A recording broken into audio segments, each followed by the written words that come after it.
I'll talk to you about that. We're live. Madam Mayor, it's 6:03 and we are live. Good evening, everyone. I'd like to call this Thursday, March 5th, City Commission work session to order and ask the clerk to call the roll, please. Mayor Pam Triolo, Here? Vice Mayor Andy Amoroso, Here. Commissioner Scott Maxwell is absent tonight, Commissioner Omari Hari, Here. Commissioner Herman Robinson. Here. If everyone would please rise for the pledge led by the Vice Mayor. Pledge allegiance to the flag of the United States of America and to the republic for which it stands, one nation, under God, indivisible, with liberty and justice for all.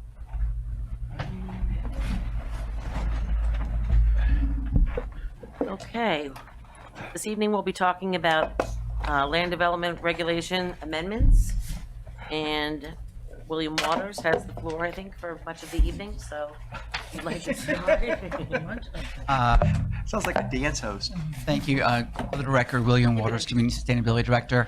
As you hopefully all may recall, the last time we had an extensive workshop on the land development regulations was 2 years ago in April, I believe. And we brought forward some changes and many of them did not go forward. You asked us to reevaluate several of them. Some of them did go forward, specifically the sign code, some changes to the landscape code. We also brought forward, as of last meeting, finishing the cultural arts overlay, and there were some minor changes made to ensure that the plan development portions of the comprehensive plan were in the land development code. You also asked us to provide an opportunity for you all in a workshop setting to provide us direction on the land development code as to what the priorities would be, and so you could discuss the policies that may be impacted prior to our bringing them back to you at some future date. So over the past 2 years, and some of these actually go back farther than that, staff put together a list of all the changes that have been noted either due to inconsistencies in the code, things that have come up that we were not necessarily prepared to address. There's some definitions that are missing. There's some couple of things that Pamela Ryan, our city attorney, has noted when it comes to due process, quasi-judicial hearings. We have a couple of conflicts on the time frame of development orders. As you may recall too, the biggest discussion was about the permitted use table and reorganizing that. You did put in place a moratorium on tattoo parlors downtown. That ran out, so that has not been addressed downtown yet. So this is a list that we put together among staff, some input from Ms. Ryan, as well as our consultant, to give you an idea of what our work program would be, what the priorities are, and who will be responsible for what. Also on this is are a couple of comprehensive plan changes to address a couple of things that came up over the past 6 months or so with development interest in the city, specifically along Lake Worth Road, as well as South Federal Highway. So, in summary, we're going to talk about the prioritization of the proposed changes. We're going to look at the basis for the amendments, the assigning the responsibility, and hopefully come up with a schedule taking into account that since this all started, we've lost 4 staff in the department. So we are a little lean. We still have our outside consultant, Nilsa Zacharias. And fortunately for us tonight, we have Aaron Fitzrusita, who has been hired as a part-time consultant to help us in the interim now that Mark Stivers has resigned and his last day is next Friday. So we'll look at the urgent matters first. Under the parking code, we have been very interested in simplifying the parking code, looking at the entirety of the city being an urbanized area and having parking requirements based on use classifications, not specific uses. It likely will reduce the parking requirements for a number of projects. It'll be much easier to calculate the parking and for developers to understand what the parking requirements are. Yeah, so under the intent, it says revise and update the parking code, look at not allowing 100% of parking to be on street. My understanding, and around the country, and allowing on-street parking to count towards your required parking is a good thing. Why would we want to limit that? Like, for example, if our parallel parking, if under our code, right, parallel parking space has to be, what, 22 feet long or something like that, and a house has a 50 foot wide frontage, why would we then require them to take some of the space that could be used for their house or their side yard or whatever to provide off-street parking when they have 50-foot frontage right on the front, and they would therefore have 2 parking spaces there. Well, you bring up the most single-family homes, even though we only require 2 parking spaces, Sure. have more than 2 cars. Well, And the most parking stress is in our single-family and single-family, two-family 14 district, and there is the possibility in some instances that none of the off-street parking requirement is actually off the street. And that's some of the areas where we get the most complaints that there is parking stress placed on the street, especially with some of the new houses that are coming that oftentimes have much of their parking on the street. So we're going to be looking at, you can have a lot of your parking on the street, but not all of it. but I don't, and you know, maybe we have a difference of opinion here. I don't know that we should be incentivizing people to create more parking than they need. And you know, when I hear people talk about their parking stress, I haven't heard anything that sounds to me actually stressful. You know, I talk to folks in Parrot Cove. You know, their parking stress is, you know, I parked 20 feet away from my door. Like, you know, geez, like Louise, that, you know, that's not a problem that we should seek to use our police powers and zoning to you know, regulate away. If someone has 50 feet of frontage and we require 2 parking spaces, let them use, just like we do everyone else, let them use their frontage and their on-street parking. I don't, again, you know, I'll have a difference of opinion. I'll probably be voted down, but this is not the direction that most cities are going. And you know, we have a difference of opinion there. Vice Mayor? Where do you see most of the need in what districts? Because it was mentioned Parrot Cove. I don't necessarily see a need in Parrot Cove, but as you get closer to the downtowns and some of the developments that are in the neighborhoods, for instance, the one that when on North Lakeside or Palmway, the new B&B, is it a B&B or a little hotel? I got a lot of calls from concerned neighbors that, you know, because there are other rentals there, and the areas that have more rentals are more stressed. So are you seeing it in certain districts or certain areas? Well, we see it, as the closer you get to downtown, the stress is higher, but our zoning code isn't predicated on how far your house is from downtown. Okay. In addition, as we have more infill development, places that didn't have parking on the street, maybe it's a vacant lot or an abandoned house or a house that was in code compliance, we now have more parking there. And sometimes, and many properties have been through our code compliance review, have been updated. We have lots of non-conforming properties that have no parking at all. And we're not going to go back and say you've got to provide parking, but their parking substantially is on the street. And we are getting some concerns that we cannot dedicate those 2 spaces, as Mr. Amari mentioned, to that house. We don't have a parking program in that fashion. So those aren't guaranteed for that person just because they counted toward them. Well, and I personally don't think we should. You know, I tell people that that's public parking. You know, the neighbors kind of have taken it into consideration and talked to the neighbors and said, you know, let me park in front of my house, you park in front of your house. If we have guests, then, you know, we're accommodating that. But I remember when we did the entertainment overlay district years ago, most of those homes put 1 or 2 parking spots in the back when allowed. And that seemed to relieve some of that on-street parking. I'm confused. Where, this citywide, this is, Right now, we have 2 parking, and this is where it started, is that we have 2 ways to count parking. We have the core area requirements, and then we have this very long table that has all the parking predicated by different kinds is of this uses. new construction or, It's new construction, as well as additions that exceed 25% of the existing building. okay, so if you add an addition to your home, or what, I'm just saying, because we have a lot of neighborhoods where the homes don't have driveways. Right. So they rely on street parking. I mean, Right. that's when we started talking about, should we have, parking passes, you know, like they do in Island of Palm Beach, you know, Right. resident parking Right. passes. Have that conversation. Still have to have that conversation. Yeah, I'm just saying, so you're saying right now, as it stands, 100% of any new construction, No, that's not what that says. We're not going to, our proposal is not to allow, if you bring in new construction, that all of your parking requirement is going to be on the street. You've got to provide some of it on your side. okay, on the, Because there are opportunities where, and it's smaller multi-family developments that are usually on a corner, where they could actually meet all their parking requirement through our incentive program to have all their parking on the street. why is that a bad, I'm sorry, Madam Mayor. Why is that a bad thing? I mean, if someone buys a piece of property, let's say a property with, that's like 50 feet wide, right? And they want to put some multifamily on it, right?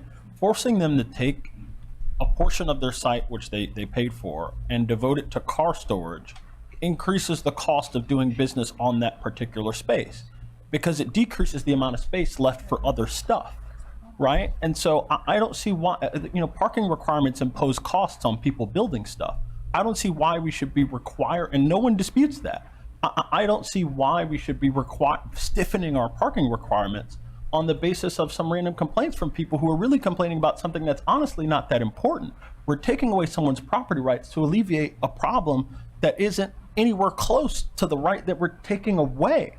It's like, like the basic complaint that I hear about parking is, oh, I couldn't park in front of my house today. I had to park, in front of the house next to me. That's not something, in my opinion, that we should, we're passing laws to solve that problem. Well, actually, on the opposite end, if you build a new single-family house in an SFR district, you can't count any of your on-street parking towards your off-street parking. And we need to go in the opposite direction from that. And this is a middle ground to get at that. Maybe I've drank the Donald Shoup Kool-Aid and perhaps taken it too seriously, but I do not think we should be encouraging people to build more parking than they need. I think that, if you have a single-family house and you're building, I just want to make sure that this is why I asked where I said I was confused. We're not saying you're going to go back to all the single-family residents and say, no, it's if you're building something new or you're putting an addition that's 25% more on your property, then you have to provide. Which isn't very much. I mean, 25%.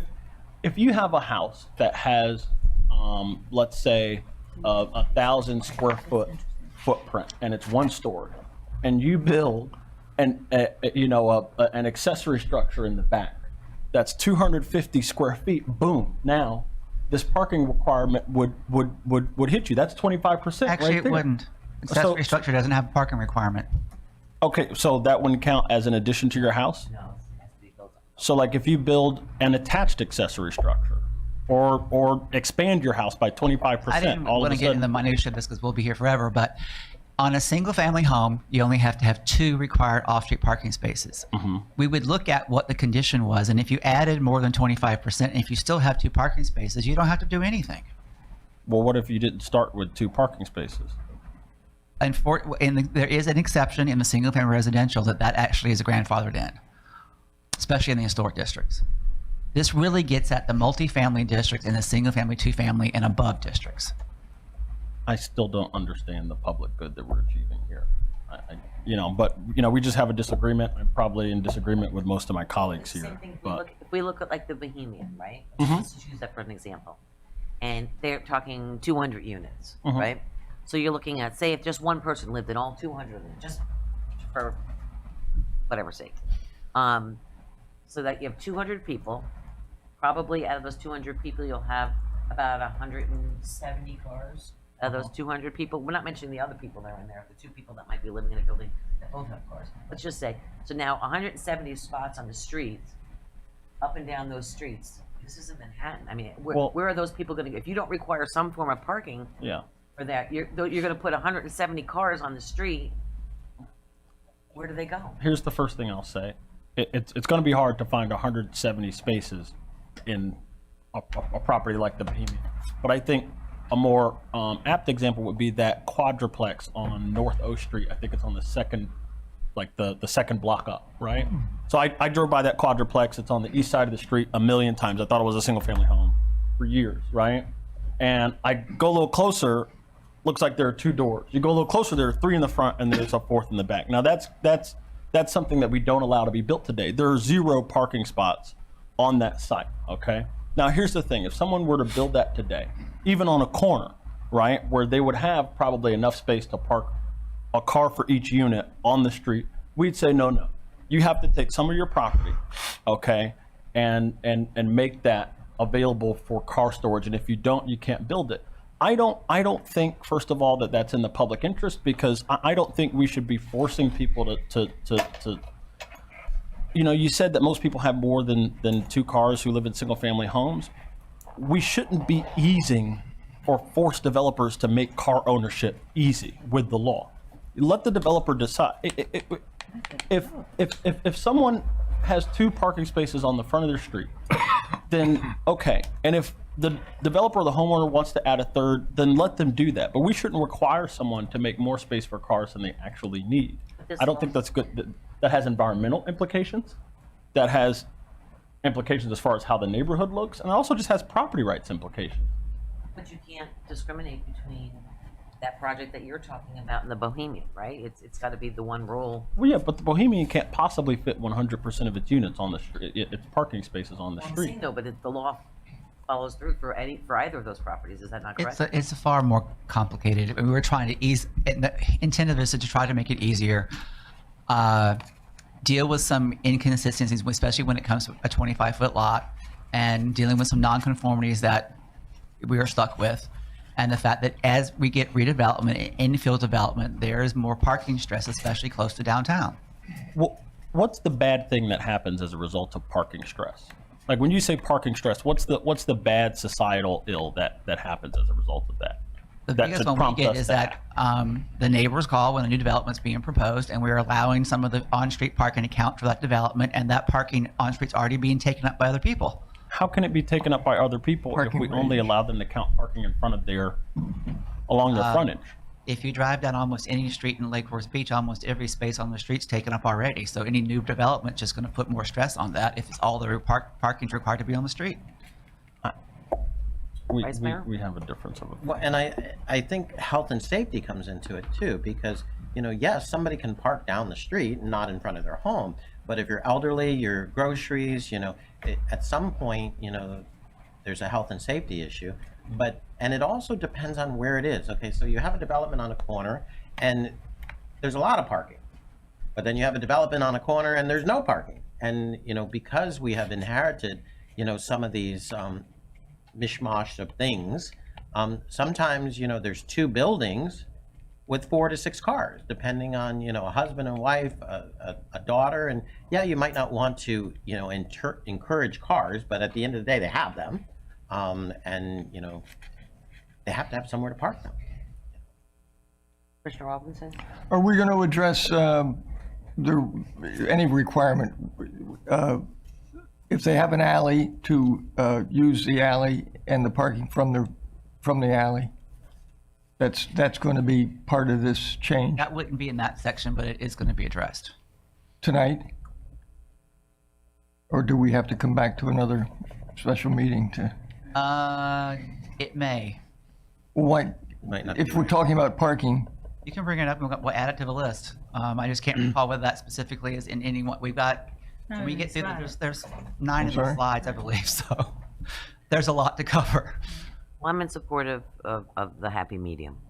Vice Mayor? so am I. But I think that if we're going to change requirements or address, I think we should require any new building or new parking requirements to demand use of the alley and entrance to parking from the alley, not from the street.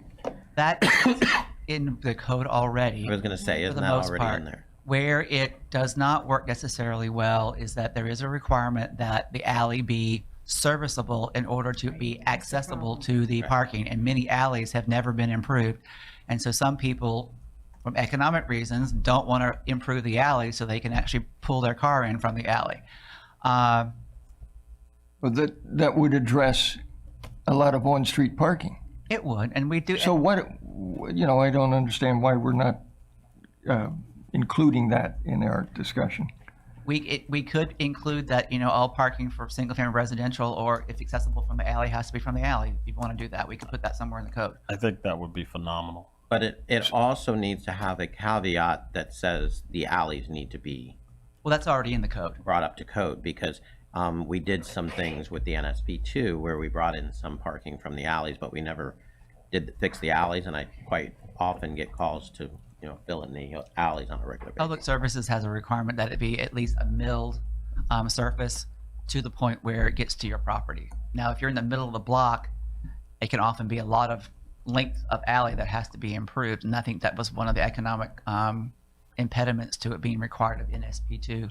Some of them improved it, some of them didn't. And the road tax doesn't cover any of that? What's the road tax?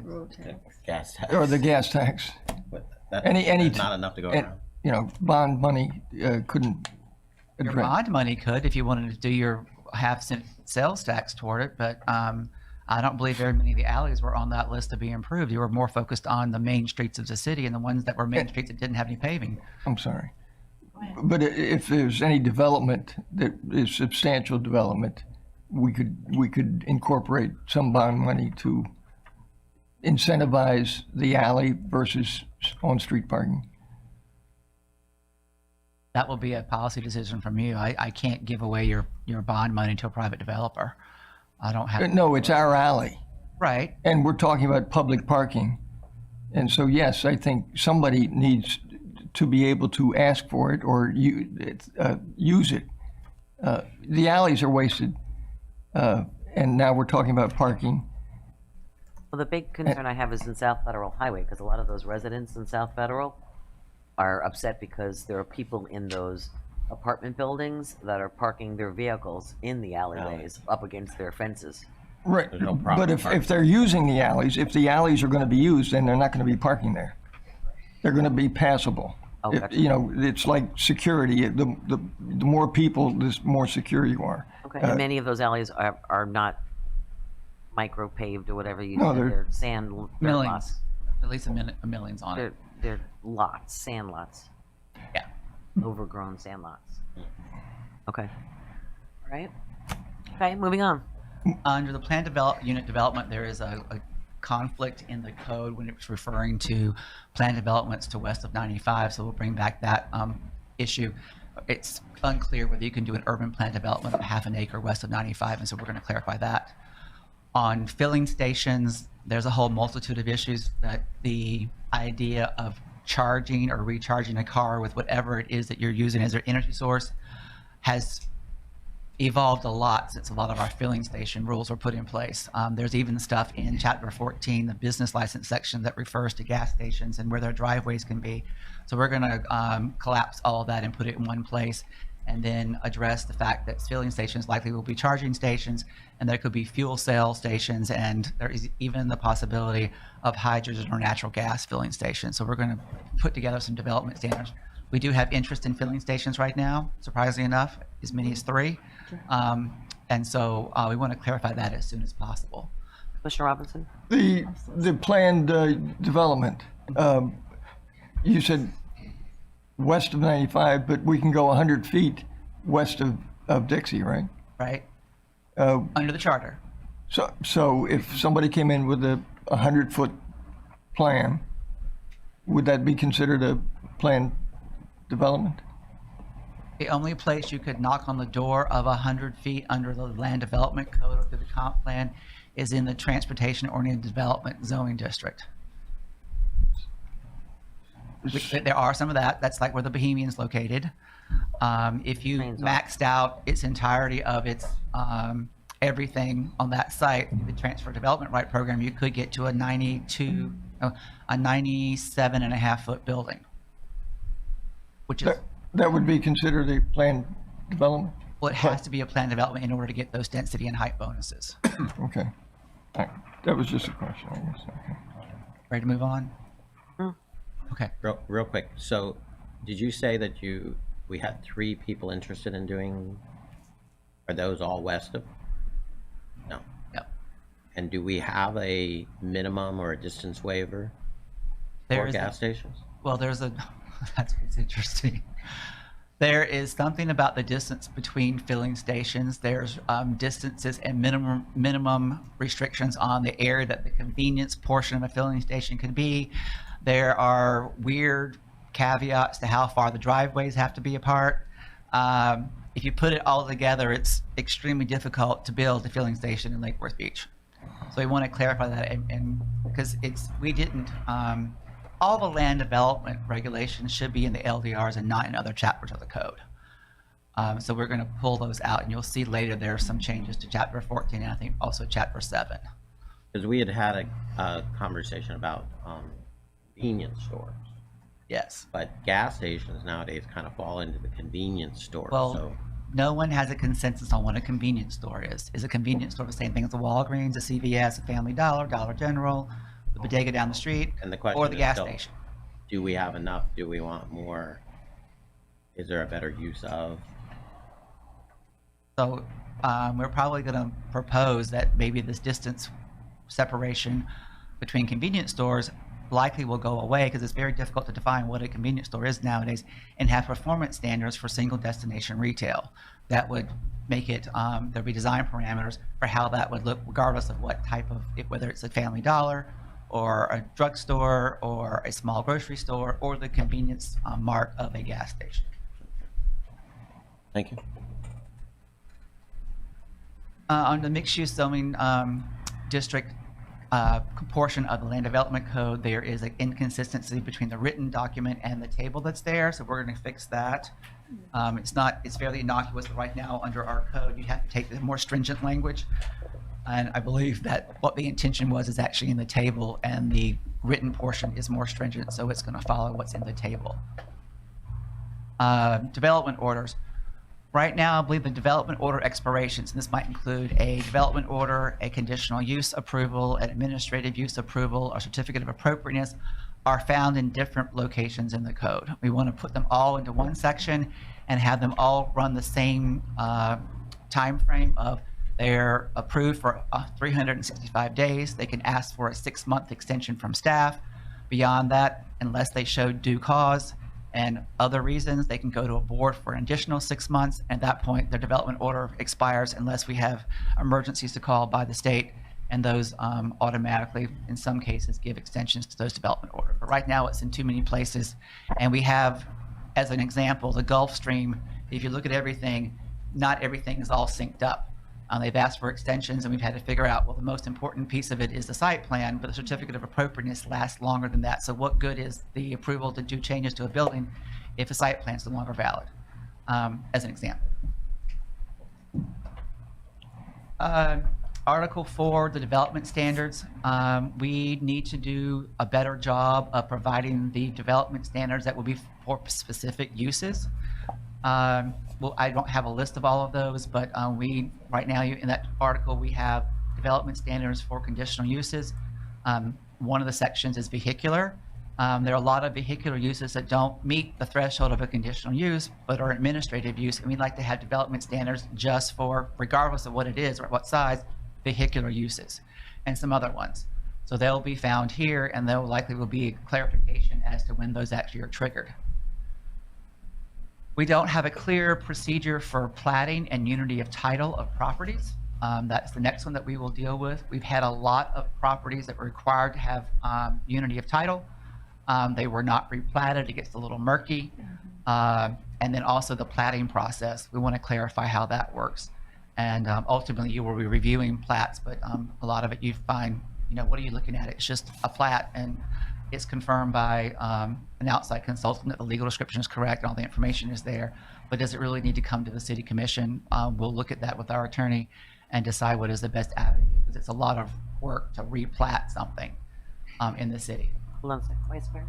I wanted to step back real quick for a moment because you had mentioned something. So when we were talking about on-street parking, how does the Gulf Stream come into play? Because we've heard from the neighbors, no parking, no parking. We have a development that was put in with no parking. So something like that, you want them to put in parking in the additional structure to take some of the relief off. I believe on the development proposal that was done by Hudson Holdings, the on-street available parking that was adjacent to their property line generated 20 or 22 overall spaces. Which we've heard from the neighbors that they've been parking there for years. They've been parking on the vacant lot. And they feel that Both. Yeah. that they feel that that's their And parking. how our code works now, those 22 spaces, 2022, could still be counted toward that redevelopment project for their off-street parking requirement. Okay. So therefore, there will be, I hate to bring this up again, but there'll be neighbors that are used to parking there that now their parking will be taken away, but it wasn't their parking anyway. It'll basically be a first come, first serve. Yeah. Yeah. Which again, becomes an issue, especially if there's an event in Bryant Park, because that's an event space. Mr. Robinson? I just want to say that the condo people that are there now did have parking, and the city needs to take some responsibility of the loss of their parking. Because back when the good old boys divided it up, they lost their parking. So I think we need to take responsibility to some extent for the mistake, the consequence. Pardon me? Divided what? I'm sorry, I don't. The Gulfstream property included parking that was allowed to be subdivided with the condos having no parking by the city. And I'm going to correct you. Just the condominium documents that were created to create the Gulfstream specifically have in it no parking. The city doesn't play a role in reviewing condominium documents. going back before they were created as condominiums, the property had parking for the residents of the buildings that were on the property. But moving forward, I think this is a Vice Mayor? conversation that, the city manager's working on and doing some things, but moving forward, the residents of the condo now have bought the condo Absolutely. with no parking. Absolutely, but it's a city problem now. Okay, maybe that's what Marty? the attorneys have. Well, Yeah. Well, no, I think we're talking about parking, and that as a city issue, that the city had some part in creating an issue. Parking, we don't have a parking problem, we have a parking issue that was created by the city allowing that property to be subdivided. Thing. Well, it's part of a parking conversation, and it's an important part of that area for the Gulfstream. But not in reference to this. That's a whole nother bailiwick. That's a whole other, yeah.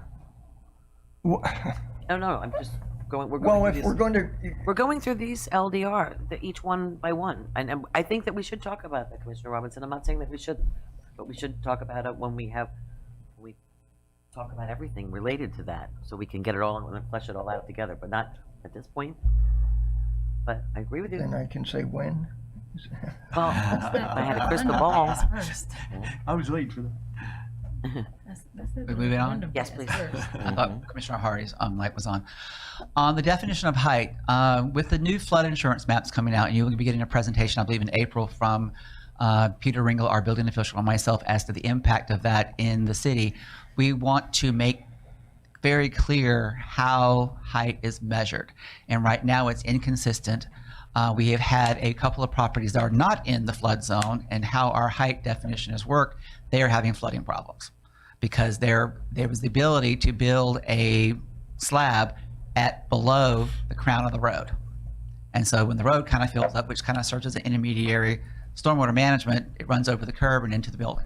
And so we're going to bring back a clear definition that is based on a requirement that the height be measured at 12 or up to between 12 and 18 inches above the crown of road is where your slab has to be and where your height will start, or the minimum flood elevation requirement. And we'll explain that later in April. And then it will consistently run that way, and we won't have this problem how we measure height. Vice Mayor? I know there's been a lot of conversation on, floods and tides and everything that's going on right now. Has there been recommendations? Is that the recommendation that they're recommending, that if you have new construction, you build it to a certain? It's not a recommendation, it's going to be a requirement. Okay. Insurance. Some parts of South Lakeside Drive will have to be built at elevation 11, and in some of those areas, the street is at 4. So there will be buildings 7 or more feet up in the air before the first floor starts. We're talking high rises. You said feet? Stop. Pardon? You said feet or Yes. inches? Feet.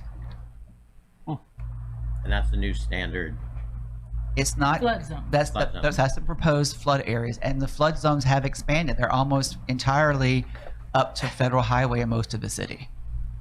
The elevations are different depending on how far inland you are, but that's why I wanted to bring the maps and explain it, but it's going to be a dramatic change to a lot of communities, and it will change the appearance of how the streetscapes work. How does that affect the pre-existing properties that can't? Wouldn't that flood everybody else when they build? Their requirements, you can't fill your property up. It has to be built on stem walls, and so that your actual existing grade stays what it is. Your house itself, just the footprint of your house, is built up, so you can't just run off, and ruin your neighbor's property. There are some exceptions for substantial rehabilitation of buildings that are historic and contributing. That when you do it substantial rehabilitation, you don't have to jack it up to the new flood elevation height. For buildings that are non-historic and not in historic districts, there are no exceptions. And so if you did a substantial rehab, which affects more than 50% of the area of the building or 50% of its value, you got to jack the whole thing up. Well, and that's concerning because most of our flood district area is historic. And so the historic buildings that are there will have some exceptions. That they can stay where they at the elevation that they are. It's the newer buildings that we're going to have some snaggletooth looking streets over time. Quick question. So the non-contributing structures within the historic districts, will you have to basically elevate the building if you rehab it or renovate it? If you did a 50%? substantial rehab, that building would have to be elevated. Can we exempt them from that requirement if it's a rehab of a non-contributing structure? That's under FEMA regulations. That is not in our bailiwick. That's a FEMA, so that's not a Florida building code thing. That's a FEMA thing.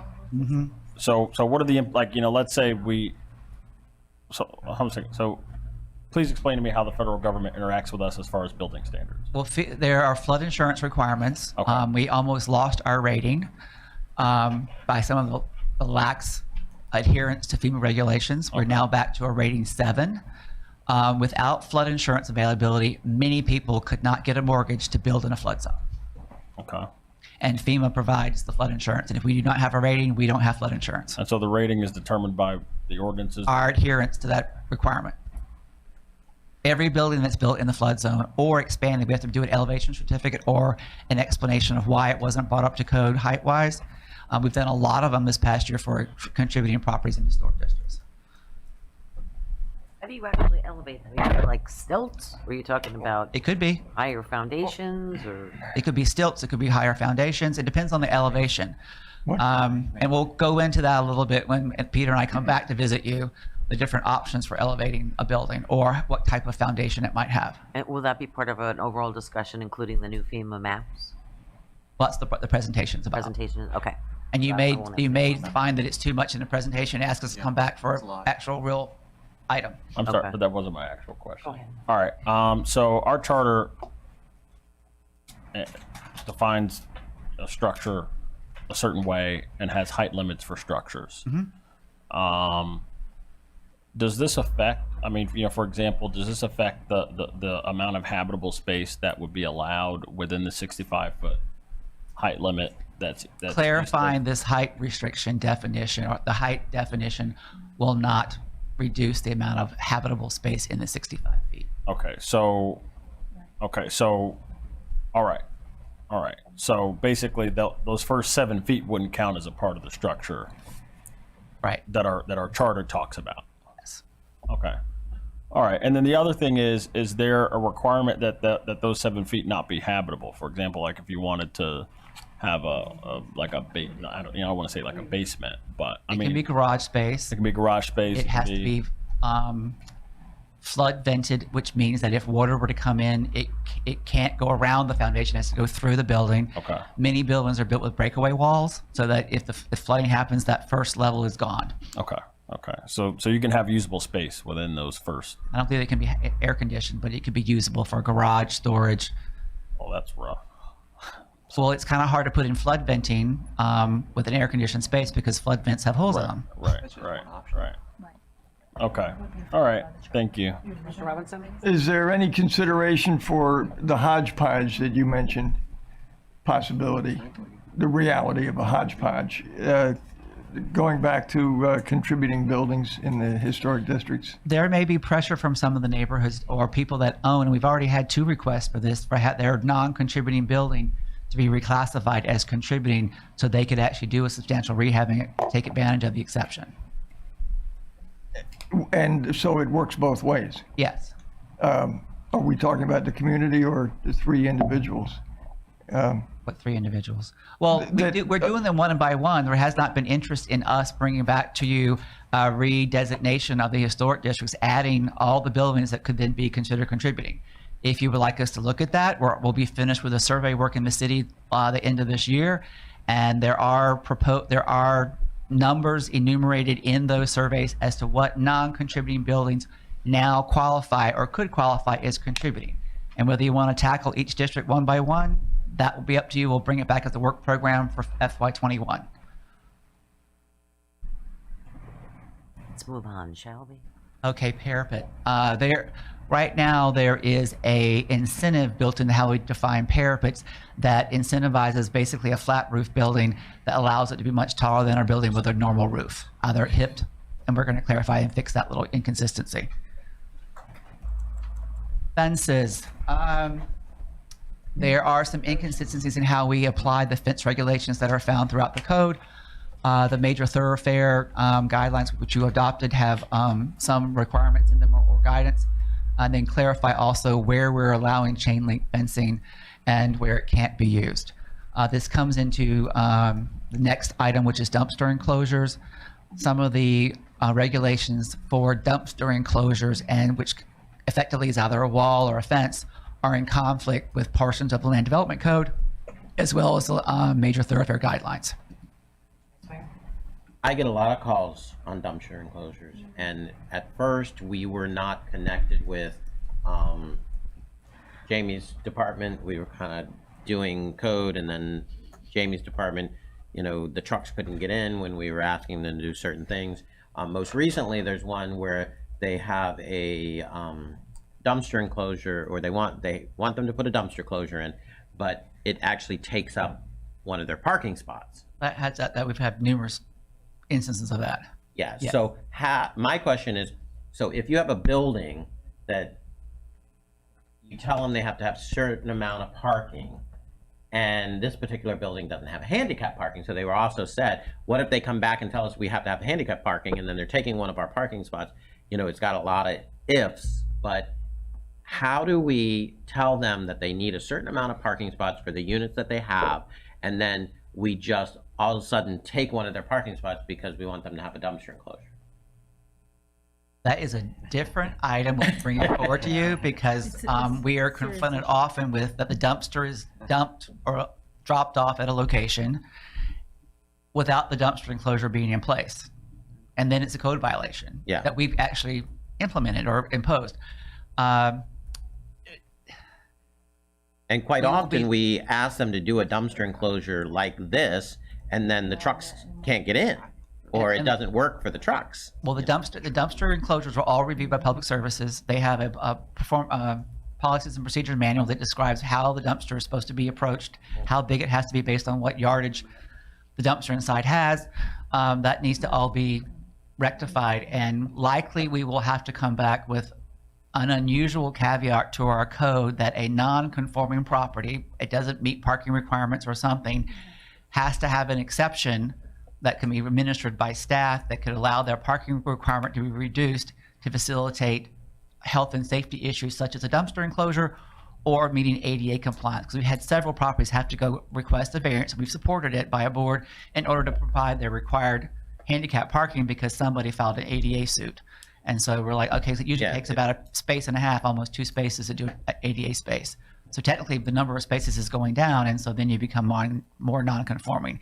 And I'm gonna have to work with Pamela and possibly Nancy Stroud to figure out how we can make an exception for life safety and just general sanitation, general welfare issues, making some properties more non-conforming, but to address these issues. Because the cost alone, this particular one was $16,000 to put, you know, dumpster enclosure. Wow, that's a nice dumpster. That's a lot. This is 6 units. Oh, Oh, wow. When I okay. didn't know you were finished. I'm done. Couple things. First of all, are we addressing the dumpsters being allowed in right-of-ways? That's a public services issue. It's not in the LDRs. I did put it as a note, though. I have it. Okay, and then if we're talking about dumpsters, can we talk about the dumpsters in the alleyways off Lake and Luzerne as a commercial or as a health issue, in fact? You said you want dumpsters in the alleyways? There are dumpsters in the alleyways, and we have public parking, and then filth discussed, and then cameras. Are we? Again, would be a public services refuse collection issue.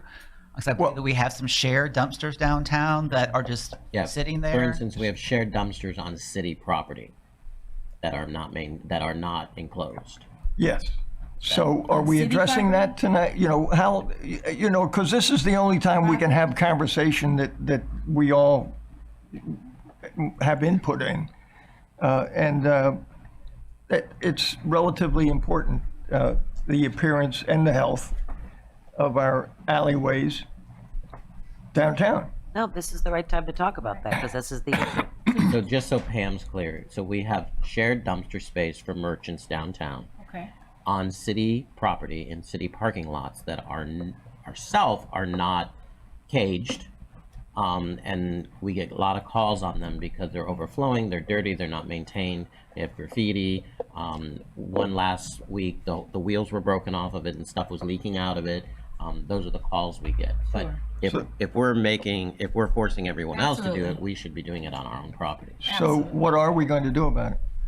Well, technically, they are required to have enclosures, and that is a requirement that's governed by the Public Services Department, who also picks up and cleans up the dumpsters and actually puts the dumpsters where they are. But there's no reason why we can't charge the users of the dumpster. They are charged. Oh, okay. We just need A to, fee for dumping, but they're not being charged to enclose like everybody else. right, Well, but we need to it's on enclose. our property. Right. There's two different things that happen downtown. Is if you are a smaller business, you get the cans. Right. If you're a larger business, if you have room on your property, it's put on your property. But more than half of them don't have room on their Sure. property, so there's shared dumpster space, and a lot of them are on city right-of-ways that are not enclosed. Sitting parks, not right away. Not right-of-ways, on Park- city okay. parking or Right. taking up we can parking still in city enclose parking. it and give them the charge. We can still charge them a user fee.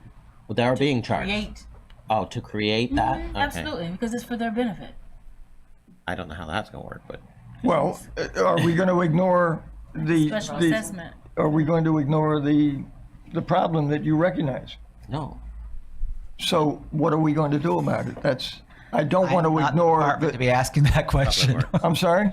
I'm not the department that can answer that question for you. I'm sorry. Well, who's going to write the code? It would be in the public services realm. Okay, If I could, Madam Please, Mayor, sitting if down. it's the wish of the commission that we identify the dumpsters that are offensive and physically come up with the price tag to do all that, if that's the direction the commission will do that. This is the first time we've had, I think, direction or an issue of direction that this needs to happen as far as building enclosures, if they're physically possible. It's kind of like addressing the parking issue. There's not always, we have to be able to use heavy equipment to access dumpsters in the spots that we have them where we've got them tucked into corners. If we're going to screen enclosure, that's fine. That's fine. There is a cost and we'll bring it back to you. well, and in terms of planning, we have to plan for dumpsters. Most of the dumpsters that are in this category are associated with structures that do not have any extra property to place, or we can't put the cans. I think that was what. Well, I'm looking at John Rice Way, Yes. and there's space there, and I don't know who owns John Rice Way. John Rice Way is actually a piece of property. It's not a right-of-way owned by the city. Okay, so we own that, so then, okay, good. Then we can do something about the dumpsters that are not on John Rice If Way. you're suggesting that we take the dumpsters out of the alleyway or in other locations, that's a whole nother discussion that's well beyond, I think, what's being talked about in Williams' shop. And I'm happy to bring that back at another discussion with Jamie and Felipe while they're here. There's a logistics component that he's not. Absolutely. Yes. It's a problem. And the same on the alleys south of Yes, sir. Lake. I hear what you're saying. And if we're talking about public parking, Well, so how do we have to put that on the agenda, or are you going to, can we have consensus that the dumpsters in the alleyways north and south of Lake and Luzerne? Madam Mayor, Yes? we have some workshops coming I'm up. sorry that we have to, No, it's not a problem. It's definitely an issue. We have some workshops coming up. Can we put this on the agenda for one of the workshops so that Jamie and Felipe can come here? We can have a discussion about how we're going to better manage the dumpsters that in the downtown area, where these things are existing, because it's an issue that needs to be discussed. It came up because it's tangentially related to the parking.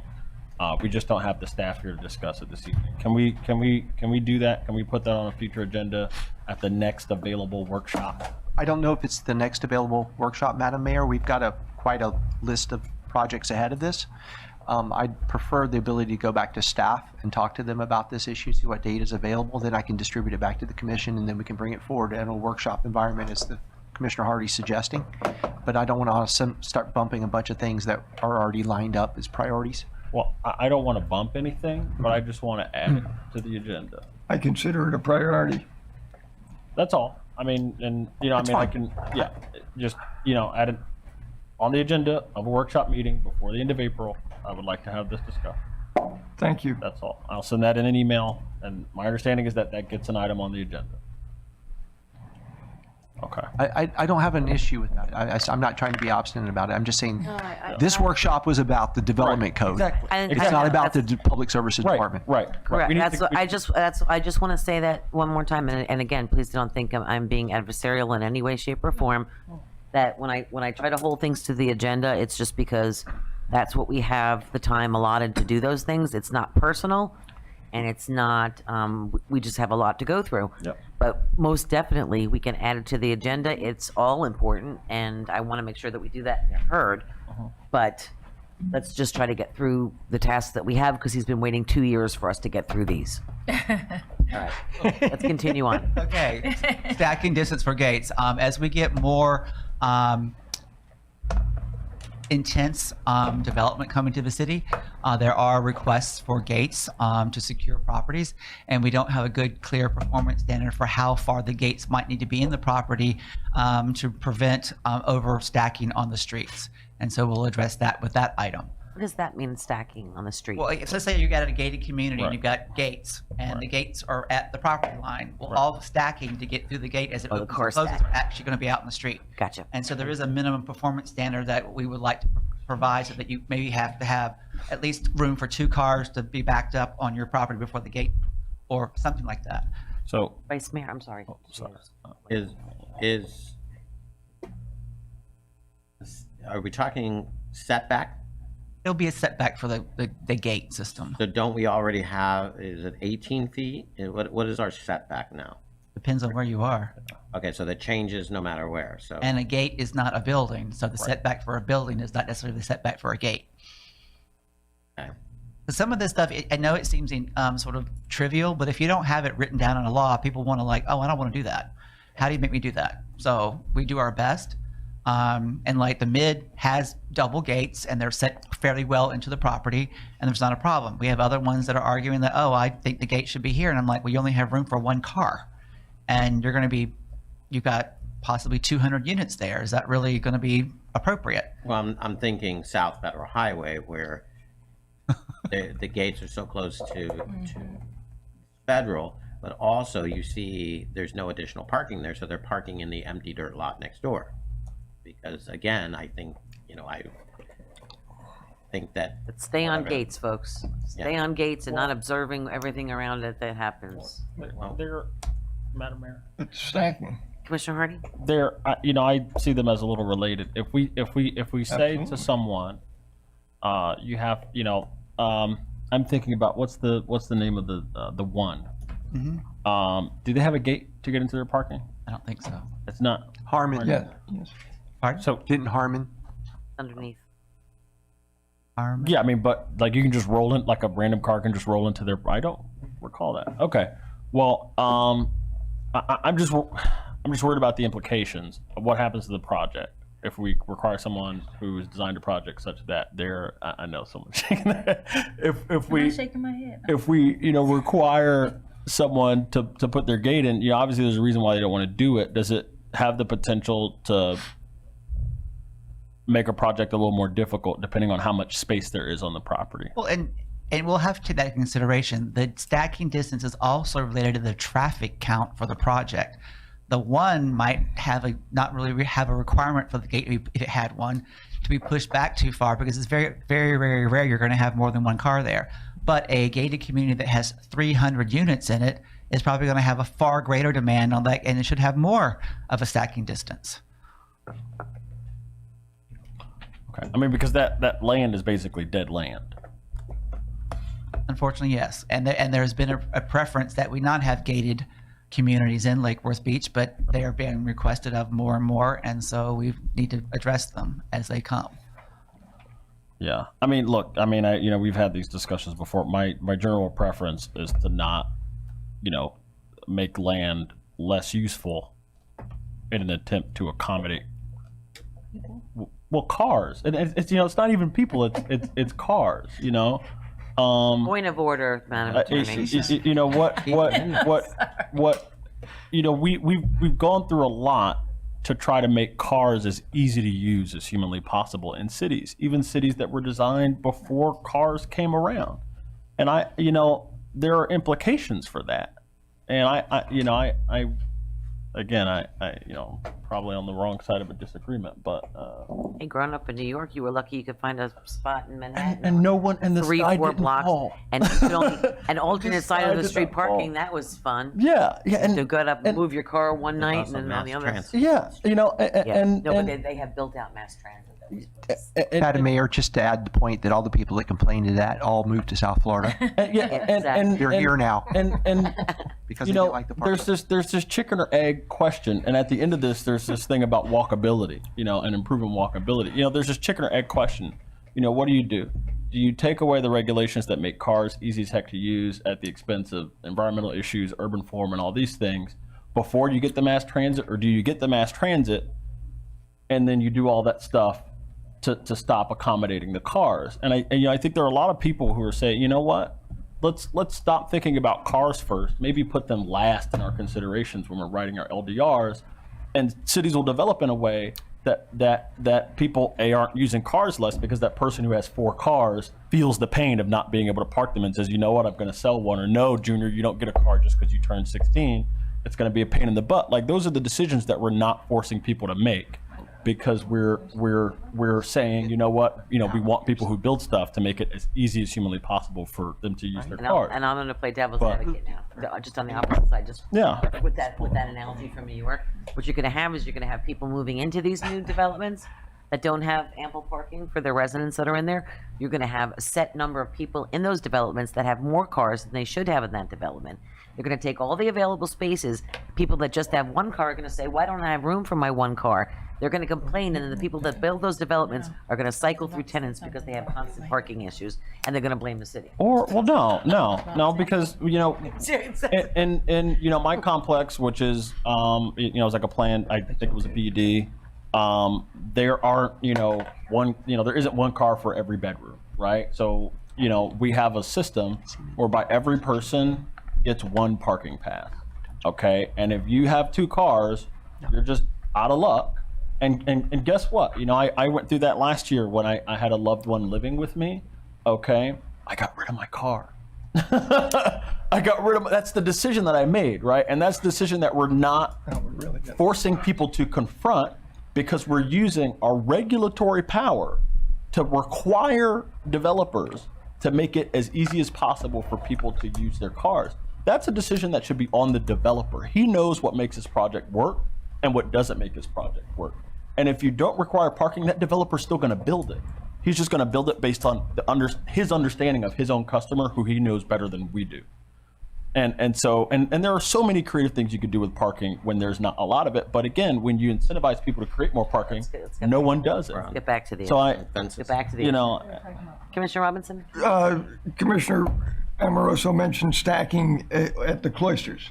And I was concerned at that, when they were going in, about public stacking at the intersection when 3 cars are waiting at the light, and somebody is going east and wants to turn into the cloisters. That's a stacking problem. Just I hope that, It works both ways. yes. Is that for resident, and again, is this too, just to clarify, for new development? Or Stacking, we're talking about stacking right this, now? the stacking, gates and Well, it would be stacking? for development. Let's say that somebody wanted to put in a gate on an existing project. We'll say about a residential, like me and my old house.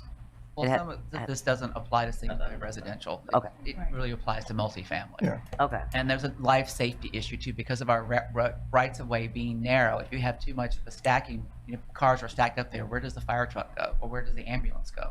We get that complaint all the time now with no stacking or no gates. So we're gonna have to find a happy medium somewhere. And be conscious of public stacking as well. Yeah. For And I entrance. think that's probably that's the problem. The reason we need to have better regulations on the stacking for the developments is because the cars end up in the street. That's what we're worried about. If the cars are just inside of the development, nobody cares. That's on them. But the concern And the Mid did a is, very successful job as they moved their gate back into it. It was already a driveway that had really no parking on it. They moved the gate in, and it was that sort of maybe the back front of the building. You drive in and you park. It can be designed very well, and it doesn't really impinge or take away any development potential for a project. like, what about designated turn lanes? for These projects? Well, Another we good don't have question. ability to we could, I suppose, if you want to. Yeah, the way. some of these have- site plans, I think we should do more of it. We should, But yeah. we don't have a transportation master plan for the city that would give the performance standard by which where you'd have to have a dedicated turn lane. Because the only land to grab to put the turn lane in Here. is from the developer. yeah. Which, I'm saying as an option. Set it back or create a designated turn lane. No? Well, some properties don't have enough room No. to do much for the car Okay. turn lane. We had Okay. this Dollar General, their dedication gonna plan say gave us Dollar General. one car turn lane. That probably isn't going to do very much. Gotcha. Okay. Just trying to understand. Thank you. Can we move on? Minor site plan revisions. The criteria by which we define what a minor site plan is and when revisions needs to have some clarification and a little more definition. So that's going to be included there. Impervious versus pervious. We're going to clarify the requirements for that and make it so it's easier to understand what is an impervious area, what is a pervious area, and then building lot coverage. Okay. sorry. So we have a lot of stuff that is kind of in this area. Like there's the impervious and the impervious, and there's the building lot coverage. Are we going to consider getting rid of one of those? Well, they're all related, so if you get rid They're- of one, you kind of get rid of all of them. Well, no, I mean, for example, like you can keep the pervious versus impervious, but you can get rid of building lot coverage because pervious versus the impervious, like that will do the work of both. Right. Or you can keep building lot coverage and get rid of pervious versus impervious, although I would prefer the other. So that's my first question. Well, I would never suggest getting rid of the impervious number because Right. because they're going to put sidewalks and crap Right. in, and the building lot coverage came from extensive discussions on trying to ensure that the mass bulk and situation of buildings did not overwhelm the character of Lake Worth Beach. So if you do away with the building lot coverage, you lose a major component that buildings could be quite massive and bulky, and the character of Lake Worth Beach would change. But we still have FAR. FAR. Like we have FAR, we have building lot coverage, we have pervious versus impervious. All these things limit the footprint of buildings. Why do we need 3 regulatory tools when we could probably do with 2 or maybe even 1? Because I really don't want to go to the specificity from a regulatory standpoint, from a staff standpoint, of a full-fledged form-based code. We just don't That have would be staff. great.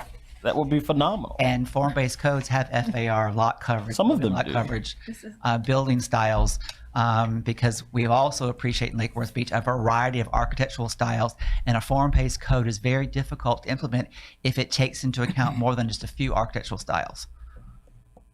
Okay, and then I guess the next thing is, can we get some data from other cities about what they allow on the pervious versus impervious thing to see if we're in line with some of the cities around us? We can do that. However, the stormwater management, and some reasons why we put this in place is that our stormwater management system is fairly antiquated. So it's very difficult to compare apples to apples, because one city's stormwater management system may be much better to handle runoff than ours. Right. And the goal here from a sustainability standpoint was to try to keep as much rainwater perking through the land Right. to recharge the aquifer than you just run into the street and go out to the intercoastal. Sure. I get that there are those considerations. It would maybe help us have some discussions when it comes time to talk about stormwater stuff. If we had, I do know the that we took information. as an example back in 2011 and 12 the impervious limits that were in the historic districts in West Palm, and noting that our footprints covered more of the property, we require less impervious surface than West Palm does in its historic districts. okay. And our FARs are higher. Again, I'm always gonna go back to the residential side. It's very difficult when you have 25-foot lots and the homes in which they sit on them, or the ones that will be built in the future on them, when people want a swimming pool. If you have a 25-foot lot and a little cottage on it that's newly built, and you want to put a car pad for parking, and they want to put a little swimming pool in the backyard and a patio with 2 chairs and a table, you're looking at, that's the lot, with the house on it and whatever else. So you tell them, okay, well, you can use pavers because you're not putting, concrete slabs down. So you can do pavers, or you can do gravel, or you can do, I mean, we get a lot of confusion as to how much they can do, because they just bought this house and now they can't put the amenities on the outside that they want to put just to be able to sit outside in their own backyard of their own 25-foot lot. And Madam Mayor, that's one reason why I want to relax some of the things in our code. There are some things in our code that encourage people to consolidate lots, and that discourage people from buying and using to the extent that they would probably like some of the smaller lots that we have. And I'm not a fan of encouraging people to go bigger. I'm not a fan of encouraging people to go smaller. I want to allow people to do what they want on their property, as long as it makes sense and enhances value for their, for their property. But it's an education though, because getting people to understand that, a swimming pool is X amount, and and pavers are one, and concrete is another thing. We don't count pools toward impervious surface. They actually collect water. Yeah. Right. That's what I'm saying. But it's a different, it's a different formula, I should say, for each type of thing that people are interested in doing on their property. I learned that just myself. Commissioner Robinson? Is turf pervious or impervious? Grass is No, pervious. turf. Fake? Artificial. Okay, yeah. We don't allow it necessarily. It depends on how it's laid. It can be in most cases pervious. There's 2 kinds now. There's So- more than 2 kinds. So can we allow pervious turf? We can look at it. No, pervious. We want, I don't see why we can't put down something that is going to percolate, that isn't, we, Not promoting runoff, you're saying. yes. We can look at that as one of the things in landscape code. That's where it would be. Okay, so when? Well, if you look at this list, Friday that at one's 2. not a real high priority right now, and we're only on page 3. Well, from the calls that I've gotten, it was a priority. So anyhow, Tuesday the 17th at 8 a.m. good. Administrative adjustment, that's a process within our code that allows staff to adjust strict requirements of the code when there are certain parameters that make a situation unique or constrained on a person or a developer. And so we're going to revise the criteria and maybe broaden where those could be provided, especially when it comes to non-conforming lots and some existing conditions where things are kind of weird.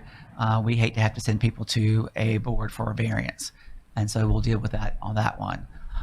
Waivers, right now we provide historic waivers in the historic districts. We'd also like to provide some ability in certain instances for waivers that are not in historic districts. And so we'll provide clear procedures and regulations for those. Chapter 14, there are some issues in Chapter 14, which is a business license section that regulate uses that are usually conditional in the land development code. So taking those items out of the Chapter 14 and moving them into the conditional use section of Chapter 23. That's again a little bit related to the filling station issue. Yes, Mayor? Give us as an example. There are performance criteria in Chapter 14 for a variety of uses, their development and operation that really should be in Chapter 23. Filling station is one of them, and I forgot there's a couple other ones that were just, why in the world is that there? But it's a carry from, I guess we had a code that was archaic, and we haven't done a complete code of ordinances review. I don't remember the last time it was done in Lakewood Beach. It must have been more than 20 years ago. The site visibility with fences and walls, we might be able to try to tackle this with a fence issue, but we wanted to definitely address the sort of draconian visibility triangle requirements for driveways and access when it's near an alley. And so the visibility triangle should be less there than it is on a major street. So that will fall into that section. What about at intersections? Because there are still some intersections. I know in my new neighborhood, Plenty. there's a street that I have to pull all the way out into the middle of the road just to Well, see. it's an existing non-conformity more than likely, so I can't make them do anything until they decide to replace that fence. No, it's no fence. It's a hedge line. I was going to ask about land. Okay. Okay. We can have that discussion. That did not go well the last time we I had know. it. No, But just in that triangle I'm talking about. I mean, shouldn't every property, whether it's a fence or a hedge line or anything, it have a certain limit should, in but that there was, visibility you know, triangle? we went around and around about how tall hedges could be. just in the visibility triangle is an entirely public safety issue. That's not. It is. That's And- not that. I mean, like when I had my old house too, again, I'll use that example. That whole corner, I cut that whole corner of my property because at Columbia and Federal Highway, you would have had to come out onto Federal to make that turn. You cannot see if I would have had my fence out. So I cut the whole diagonal. Here's Federal, here's Columbia. And this part here was no fence, you know, I mean, just so you could see out the corner of it. And I see a lot of people have done that on the corners. We Just an can- intersection. We can have code cite those people. I don't worry. That's how you get it. That's how you're going to get it fixed. That's why we They're have not going to do it on their own. I was really just asking if your wall included landscape. It does not. It says hedges here, though. Yes, I thought too. What's in that section? And fences, walls, hedges. They're all in the same section when it comes to site visibility, and so when it But comes that's back, not necessarily what you're talking about. We're Not talking about necessarily. hedges. Okay. The visibility triangle. Yeah, the visibility, well, I think that we do need to separate this out because I know we had a hairy last conversation about it, but it's the difference between fence height and shrubbery height and a public safety street and kind we'll of bring thing. that back to you all when it comes to And this. and You you guys know, can I'm for decide what high you on the like. hedges. I don't care if people want privacy hedges, and I'm okay on their property if they want to close them in to have privacy. But just when just where the roads are is where the issue is. You know what I mean? Where people can make adjustments on, at least in the future. If people are grandfathered in, then fine. But moving on, it really has got to be taken care of. There's no Madam Mayor, I know grandfathering you're a for fan safety. of Jeff Speck, Walkable City. So in his sequel, Walkable City Rules, he talks about visibility triangles, and he said something that was counterintuitive to me, but when I thought about it, it made a lot of sense. So basically, Jeff Speck, he hates slip lanes. He also hates visibility triangles because of the effect that you just noted. When you can't see very well as you're approaching an intersection, you slow down. Right? You creep up to the intersection really slowly. You get right to the edge, and you peek, and you double check, and you really proceed slower through the intersection. That's good for the people who are walking. I would ask maybe if we leave some of that alone or relax it on the alleys. I would ask that we also relax it on the one-way streets. Because there are one-way streets, for example, where the car's not coming from the direction Yeah. of the I'm thing. cool with that too. But I will tell you that when I'm sitting in the middle, when I finally realize I can see if a car is coming, I'm in the middle of the road. Like the actual middle of Middle the road. of the road. And I'll have you drive that intersection. Okay. I'll give it to you. Well, okay. And I won't say it I will likely publicly. bring this back as its own item because Yeah. many of the subjects you're bringing up are the same ones we got into I a do it tailspin on the every last meeting. Yeah. Because especially with the one-way ones, somebody on one side of the corner could have a very low hedge and the other one has to have a much higher hedge, and we're going to get the complete, why is their hedge allowed to be 6 feet and why mine only 4? Because the it's a one-way circumstances are street. different. Yeah. Well, yeah, but everybody wants to be treated the same regardless of whether they actually have the same situation. Well, the answer is a one-way street. No. So, are we moving on, or did you want to? Move on. Yeah. Please. Sustainable Bonus Incentive Program, we're going to work on broadening the types of items that would qualify for that, and potentially add some more incentive-based things in that program. The list that we have is right at about 10 years old at this point, and so there's some things that have come along that I think would be applicable, and they should be included in the code as being able to apply, or a developer being able to use those, is to meet their sustainable bonus. Long-term parking requirements. We don't really have any requirements for the non-residential districts, which is everything that's mixed use when it comes to RVs, boats, commercial vehicles, and such. So I want to clarify some of that because we're getting complaints like an RV being parked downtown. Well, there's no regulation that doesn't prevent you from parking an RV downtown. So we'll bring that for your consideration if you wish. I've had a call about an RV being used as an Airbnb. I'm sure you have. It's a mobile ADU.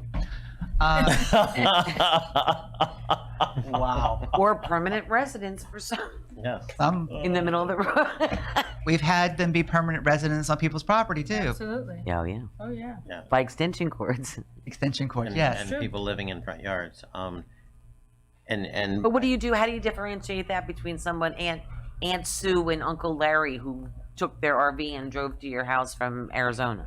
It has an Arizona plate. We're talking about non-residential areas. We're not talking about someone single in residential. No, I'm saying, you know. That's already covered.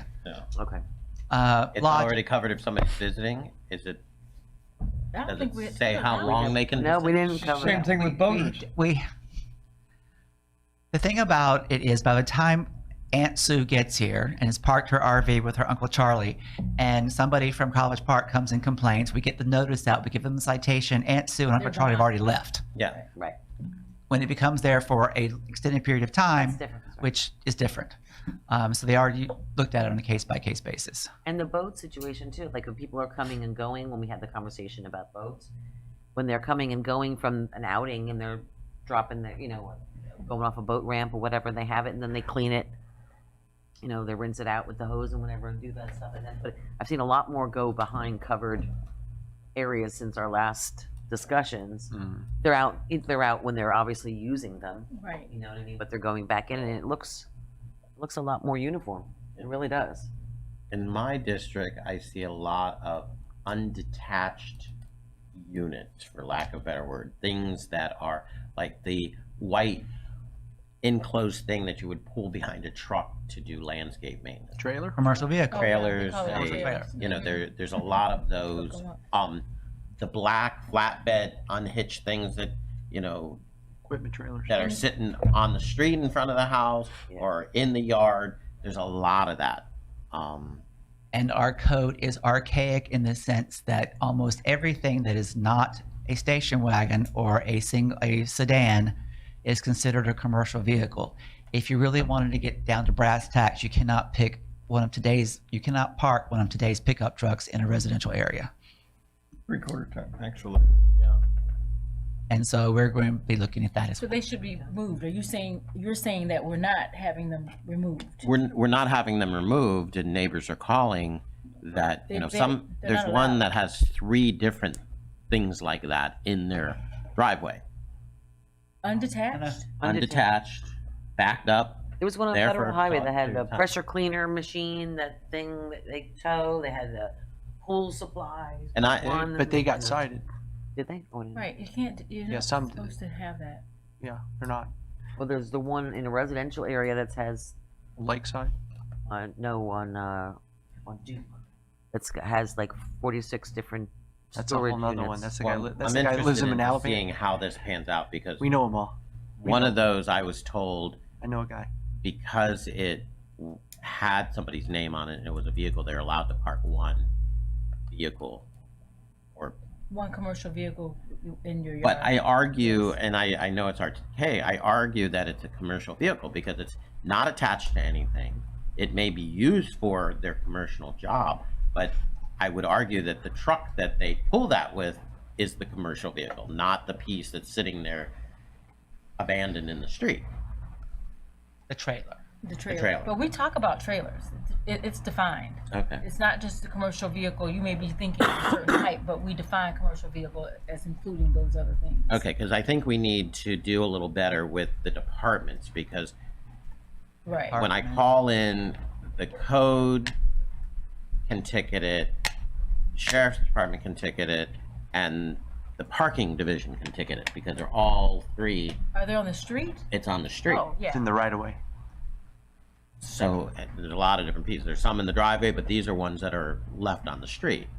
And then, well, parking tells me they can't do it unless it's this, and then, code tells me, well, it's really parking. Well, that wouldn't be anywhere in the LDRs what happens on the right of way. Right. Okay. That's in your parking code. Okay. Oh, let's keep going. Keep going there, William. We're getting edged. So lodging, Educated. we want to reorganize and have lodging be a consistent thing. We have references to hotels, motels, extended stay Holiday. by type. We just want to have a section and call it just lodging, because we have.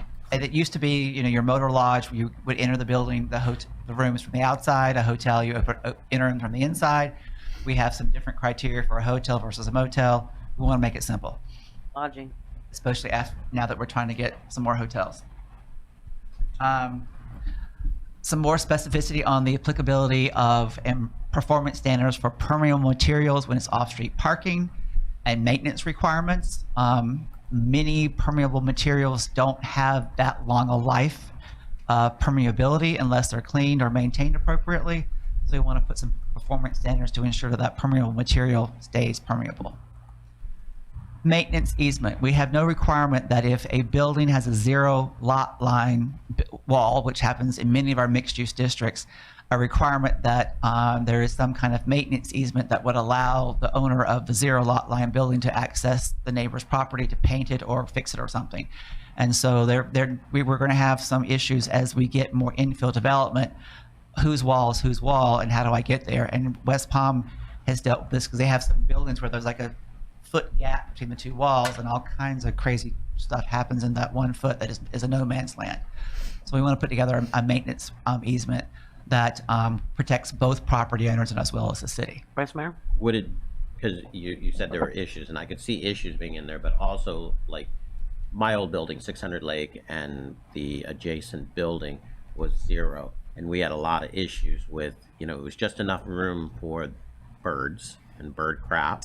Therefore, you had Point of water order. intrusion down the side. And it was very hard for that building to be repaired because of the water intrusion. It almost went from the inside out, and rodents and things running up in there. So would it be some kind of like gated piece between enough for a person to fit through and do some work, or?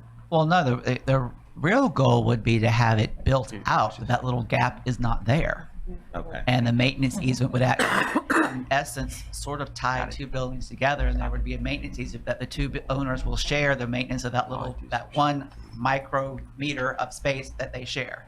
So Okay. we don't have that But problem. there wouldn't be a gap where there could be elements and rodents and things getting in. Okay. Yes.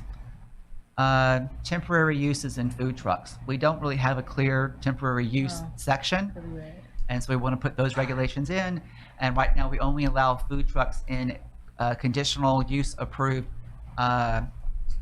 food truck courts or as an accessory to certain uses in the city. Like I think Matthews Brewery has an accessory food truck that's allowed there as a part of their conditional use. So we need some more criteria for that. When food trucks first came about, there was no interest in having discussions on food trucks because the downtown restaurants didn't want a food truck parking in front of their business and affecting them.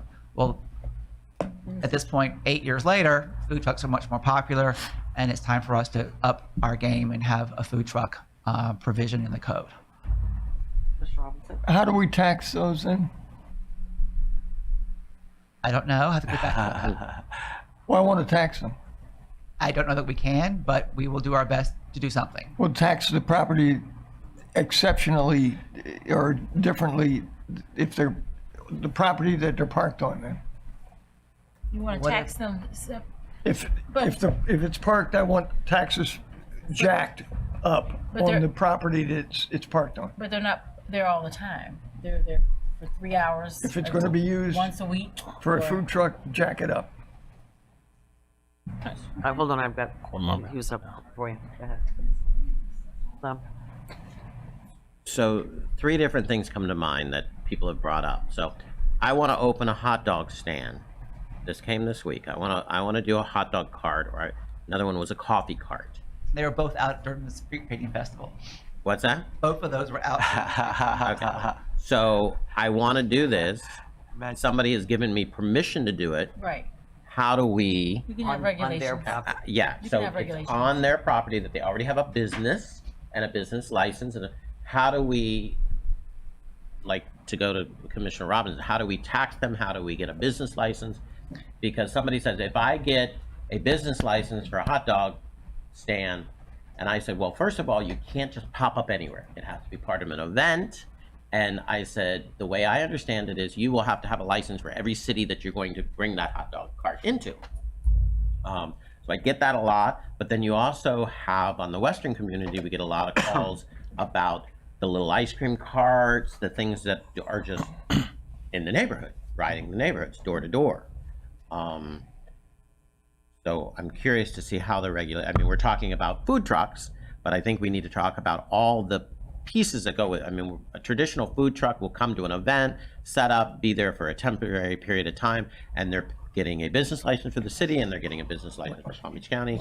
But all these other little pop-up ones that seem to think, I can get a hot dog cart and pop up at the beach. Commissioner Hardy? So the city manager's gonna kill me because we had a discussion about this. But Where's my hammer? so if we, go to other cities, in particular, one really large one in the Northeast, you have people selling stuff on the sidewalk all the time, and they're licensed and all that usually, and we don't have that here.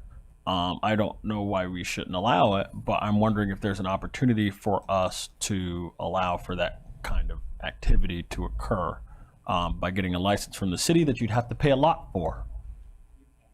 Can you? So you can do that here, like on the sidewalk.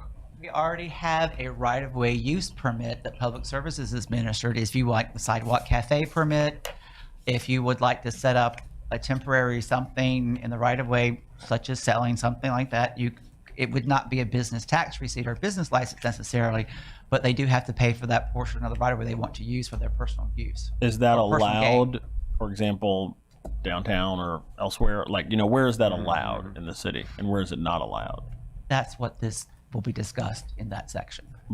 Is it allowed anywhere currently? Not really. So it's not really allowed. I would love to allow that. The other thing the city manager and I had a discussion about, in particular, if you go west of Dixie, south of Lake, there are a lot of people selling, random stuff, folks from the Guatemalan community. And, I admire their entrepreneurial spirit, right? Because they're basically doing what, a lot of folks did when we first came here.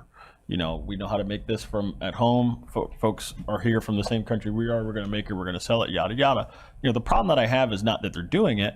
The problem that I have is that there's not a formalized process for them to use to engage in that kind of commerce. And so, again, on the same note with the sidewalk, hot dog guy, there are folks west of Dixie Highway who are not selling hot dogs, but they have customers. Folks like what they sell, and they use it to make a lot of money. I'm wondering if we can come up with something to formalize that process where they are right now. That's a discussion for later, but I admire it. I don't think there's anything wrong with it. It's going to happen anyway. Well, there's two avenues. The situation that Commissioner Amoroso mentioned, when you have the temporary uses that are on land, Right, which is different. that could be regulated under the LDRs, and it could be done as an accessory use to a primary use. Things that happen in the right-of-way are not governed by the land development regulations. They're going to be somewhere else.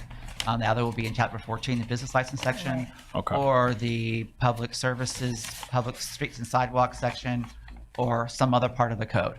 And we'll have to get back to you. And they may be very similar in the language and intent and rules of operation, but they're going to be in two different places. Hey, I heard the ice cream man outside in my neighborhood, the little ringer bell, and I ran out just to see it, because that was like my favorite thing when I was a kid. The ice cream man coming, and he went whirling by, so he had his song on, but he wasn't stopping for anyone, because I guess someone told him he shouldn't be pulling over, but I could have used some Mr. Softy. About that time. Sorry. Vice Mayor. I just want to share my concerns as a small business owner, that I'm concerned that we already have a struggling downtown and merchants, that if you allow anybody, why do I have to have a business license? Why do I have to have a storefront? Why do I have to have insurance if I can just pop up on the corner? I'd much rather pop up on the corner to save me a lot of money. And quite often when we started Evening on the Avenues, we were very specific that we did not have same like. We were trying to bring business to the downtown corridor and to the businesses that were there. So we tried very hard not to have same like. So you weren't selling clothes outside of a store that was selling clothes. You weren't selling jewelry outside the store that was selling jewelry. So, it's a little concerning to me. I'm all for commerce, I'm all for small business entrepreneur, but it's very hard to embrace a downtown brick and mortar that we're losing and tell them that, Joe Schmo can set up in front of their shop, and here we have a license, we have a process, and, The way they did it in Montreal when I was there, it was funny. They had during an event, yes. during events they had it down the streets, but they had it in communal spaces in Montreal, like what would be the same thing as our cultural plaza. They had permits for those we do that. spaces with performing, even the performers, even the silver guy who paints himself silver and does the robot and all that kind of stuff. Put him in a spot. They even had their own permits. I asked the guy, I'm like, do you have a permit for this one? And he goes like that. Well, maybe he just was saying that because he thought I was like, oh. But I mean, they put them in those areas. They had the, plein air, the painters that would set up their easels and stuff like that. They created a designated spot where those types of functions could happen. And we've done that, and we just canceled it all. I empathize with the person who pays rent for their brick and mortar thing. There was a shop that came and opened. What was it? The snow cone place, right? And when they what was it? Snowballs, right? And so they came and opened, and I said, that could be a stand on the sidewalk. You don't need to pay someone $3,000 a month rent or whatever it was they were paying to sell, right? To sell snow cones. But I guess I tend to believe in markets and in not using the power that I have as a government official to protect folks from competition. If you don't have to pay rent, I shouldn't be able to use my power as a government official to basically keep you from doing business in an area because you don't have the money to pay rent, when there's another way that you can do business in that area if you're selling snow cones, for example, or something like that. And so, and again, this is not something that other cities haven't dealt with, and I think in the long run, folks will be fine. And, I just, again, I would like to see a process to allow people to do stuff as long as it's safe, right? Like that's that to me is a public policy concern, right? Safe and health and all that stuff. Commissioner Robinson? Nothing's free. And if you're going to be on the street, you should pay. And I don't know, we talked about pop-up on the street. I'm interested in the not the expediting, the simplicity or the speed of a pop-up in an empty store. Are we addressing that? Real quick, if we're gonna go down this, I'd like to know what other cities allow anything like this, because across Florida, I haven't seen, other than special events. West Palm. West Palm Beach does not allow you to pop up a hot dog stand. No, I'm not talking on the One at a street. time, I'm please. talking. One at a time. I'm talking in an empty store Well, for a temporary we're talking pop-up. about two different things. Right. We for I'm glad you years- recognize that. We for years have tried to do pop-ups, but the merchants that own the storefronts, or the owners that own the storefronts, will not allow you to put a pop-up unless you get liability insurance. And most people with a pop-up can't afford a liability. I mean, there's other pieces you can. For years, we've been trying to do things with the CRA. They won't even let us come in and do like design work in the windows unless you have insurance, unless you're going to rent something. You know, there's a lot of different things we've dealt with over the years. They won't. I mean, we said, what if we took Jane Loves Cheap Furniture and had her do a design in a window? You know, they wouldn't even allow us to do that.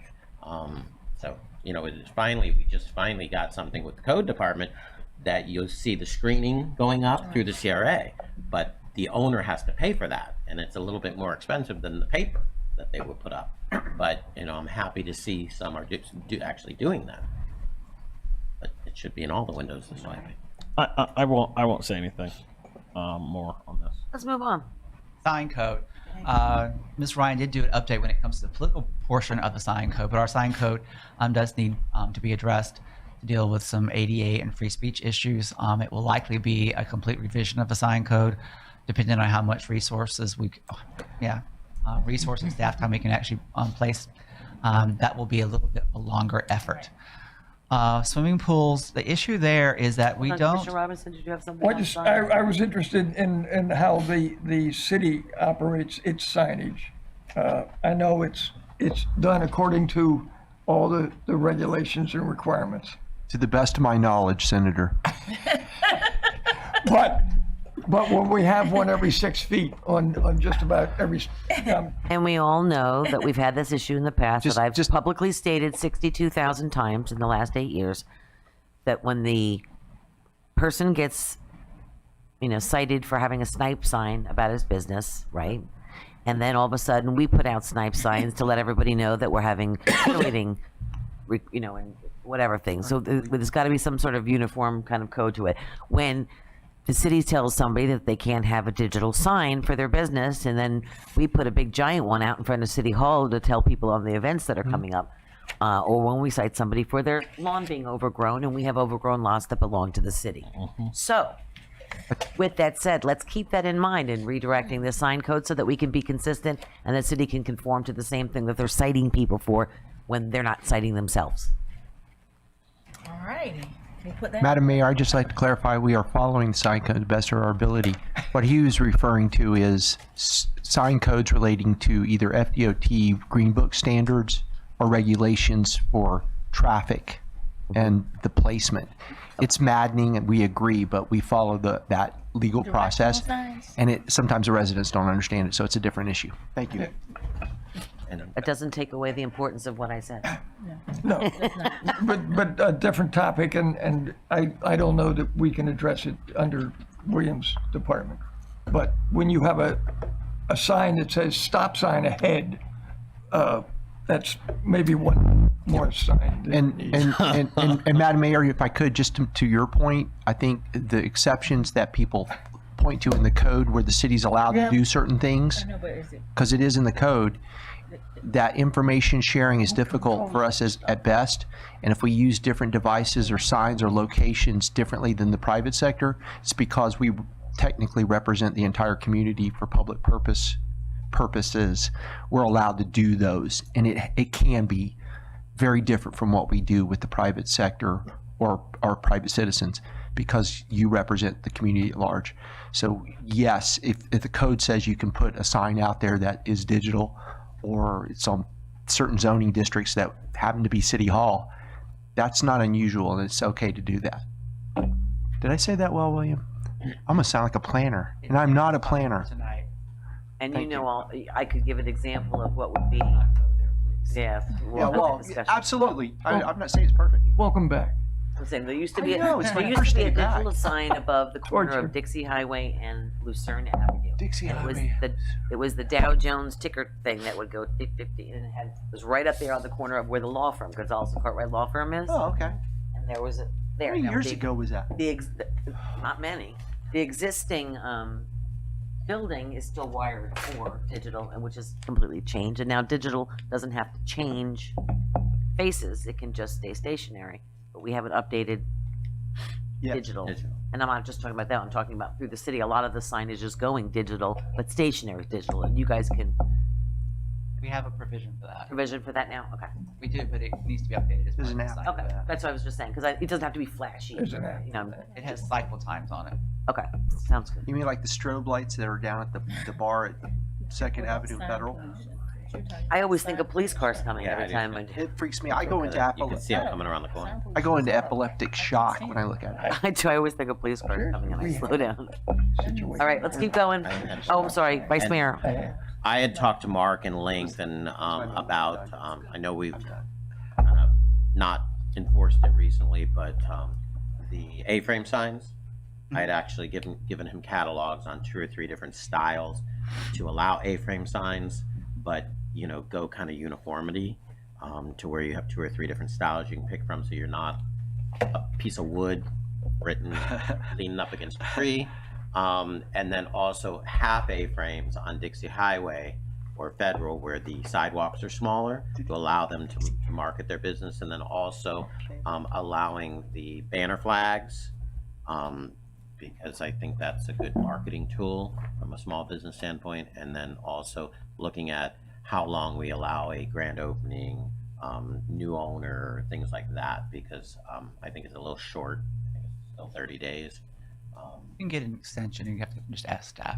Yeah, but if you don't go back for an extension, they're knocking on your door. But I would advise against going the banner flag route, is that we will have a proliferation and look like totally tacky town from hell. Well, we have banner flags already, and they actually, They were not allowed until they're not allowed. yeah, but they're actually, you know, Did you say Not half bad. A-frame? Sorry. huh? One at a time. I mean, we can argue back and forth what it looks like and not to go, but it's, from a business standpoint, it's a good advertisement, you know. It's an eye catcher, you know. Unless you put yours in front of mine. One at a time. Well, but One at- again, one at a time, guys. there's rules and regulations, and you know, Just don't put it in front of mine, that's all. again, you know, there's distance, there's other things that can be written into it. Well, And or the people that put it down the street at the end of the street, so the people will go down the street when they put it in front of other businesses. Well, again, that's why we're writing rules and regulations. Okay, keep those in mind. All right, let's go on to swimming pools. Yay, let's dive in. We do have some Let's dive in. with some dual front lots, especially when it comes down to South Palm Way and some Lakeside Drive properties. Want to clarify and improve the ability to have swimming pools be approved without having to go to a board for a variance. And also deal with some of the setback issues that are required of pools when it comes to being in what could be defined as a front yard, but really it isn't a front yard. Open air operations, we want to relocate the requirements for that and provide some performance standards for it. That would be something like a flea market, that sort of thing. The cemetery section, these are lower priority things, needs to be moved to the conditional use section. There are a whole variety of definitions that need to be improved or included or altered or updated. We'd like to add some graphics and diagrams to help better explain how certain things work in the code. Transient public lodging. This is a item that will be coming up later at a different workshop, not tonight. Is short-term rental regulations. I think we have it scheduled for April. And the short-term rental, Airbnb, all that, and what we can do with that, if anything much. We'll come back to you at a different workshop, because this is too much of an item to try to cover it even at part of a meeting. Commissioner Hardy, quickly. Just want to say very much for figure out a way to help people use their properties. I don't see why we should keep these illegal, which is what they are right now. So, by the way, if we don't, the state will use us as an example to preempt us. So let's try to be a good example. Permitted use table, that was brought back to you, I guess at the same time, about 2 years ago. The first look at it was to update how things were permitted, but also reorganize the whole table. And that did not go over very well. So we're going to do this in 2 stages. We're going to update, add permitted uses that are appropriate, change how some permitted uses are approved, the level of approval, bring that to you, get it up to date and clarified, and then we'll bring it back to you later and reorganize the whole thing without changing any of the way that the permitted uses are approved in order to make it easier to digest. Because it is quite a bit to take on doing both at the same time. There are some issues with adopting our official zoning map that we're going to clarify. We'll be bringing back to you an official zoning map that will have a signature page, the new city logo, the adoption date, and a signature. One thing we'd like to look at over time is a public art program that also would likely include the evaluation of the mural art subject. It is getting difficult at times to really be objective when it comes to whether a mural is art or not. We feel that the advisory board should be able to dictate where the art would go and how large it might be, but an independent qualified body such as Lula or something would be the one that would evaluate not only public art if it were proposed as part of a sustainable bonus incentive program, but also the subject and quality of the murals themselves. Would that include, when Joan and I had gone to Chattanooga forever ago, their large-scale art in public places is an incredible program. And the bronze and the sculptures everywhere on the sidewalks in there, I mean, it's just fantastic. They had the murals and everything. It's funny how we've caught up to them in certain ways, but the artwork is just fabulous. Now, understanding that FDOT owns the rights of way Not forever, maybe. on Lake and Lucerne, but boy, oh boy, where some of those dying trees and flower pots would be great locations for some of those types of art projects. Also, throwing it out there, what does it mean? What about the golf course on the tee boxes? Just something to throw out there. We've been looking at different art pieces and everything, but it's funding the grants to actually bring those big pieces in. Oh, there. I'll start looking for sponsors, but think about it, on each hole It'd be tee an art. box. Yeah, absolutely. William, we have an extra sheet Is that that public? we missed. It had open air operations, cemeteries, Did that not get printed for you? that we have it printed here, but is it later in your Yeah, slide? Right there. Oh, okay, because it's earlier in art. Oh, sorry. Never mind. On the public art, we'd also like to do a public art master plan of some sort that would identify where we'd like to see public art. It might be done as part of an open space recreation master plan. It would not only look at how art is evaluated, but what types of art would be appropriate where. And then also public art that would be installed on private property as part of the sustainable bonus incentive program. I would What like does that- qualify as art? I would love for that to be included in our parks master plan. Yeah. Since we've already requested that to be done, that could be done in addition to it so we can have it simultaneously. That would be fine. That would be awesome. I don't know where the money is for it, but we'll bring it back to you. Yeah. Walkability. Non-conforming uses, we need to do a little bit of clarification there when it comes to how we go through the process to close down non-conforming uses that cannot get a business license or have not maintained their business license appropriately. It's an issue that's now rising now that we've kind of eliminated our amnesty program that was in place for a while. Try to get everybody to get a business license at this point. If you haven't got your business license for your non-conforming use that we identified back in 2013, you're kind of out of luck. We've, extended it several times, so it's time for it to be dealt with. Walkability is looking at some criteria that may not have been in our major thoroughfare guidelines and other plans to improve the walkability and pedestrian experience within the city. One thing that this does tie into is the street diet that will be looked at Dixie Highway, but also what types of public right-of-way improvements might be appropriate to require as other developments come in on Lake Worth Road. We have some larger developments like the Bohemian that will be coming in. We don't have a plan of what we might request of them to do on the Lucerne side or lake side of the street. So we want to look at how that could happen. The business license section, which is not in part of the LDRs, but does affect the LDRs, is addressing the period of no business licenses. Parking regulations, some of the stuff is not LDR related, but we want to know that was on our radar screen.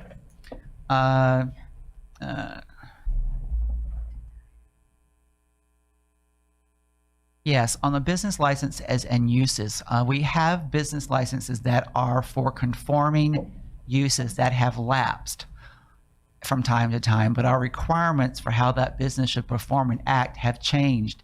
And so how long would that business license lapse before we would actually institute their requiring to go back through the approval process to bring up the performance of that business to the new standards? Let's just say there's a conditional use for some type of use. They let the business license lapse. The conditional use requirements for that use have now changed. Do they have to go back through the process? And we're going to have to try to be fair and objective on that. But we do have instances where it's not a non-conforming use. It just isn't operating in the way that we expect it to operate now because of changes in the code. Vice Mayor? I have a quick question on that. So it came to my desk this week. Somebody on North Dixie Highway is selling, it's a car mechanic right now, and we don't allow any new car mechanics on Dixie Highway, correct? Somebody can open up a new car mechanic? Minor auto repair is still allowed on Dixie. Okay, so That's one of the permitted use table things that we're going to be dealing with. okay, so if they were to sell, same light, no downtime, there's not a problem. Sell what? Business. Sell the business. Right. Okay, no downtime. But if there was a downtime and there was a change of use, then it may kick in all the new codes. Comp plan amendments. There are several that we're already proposing to work on.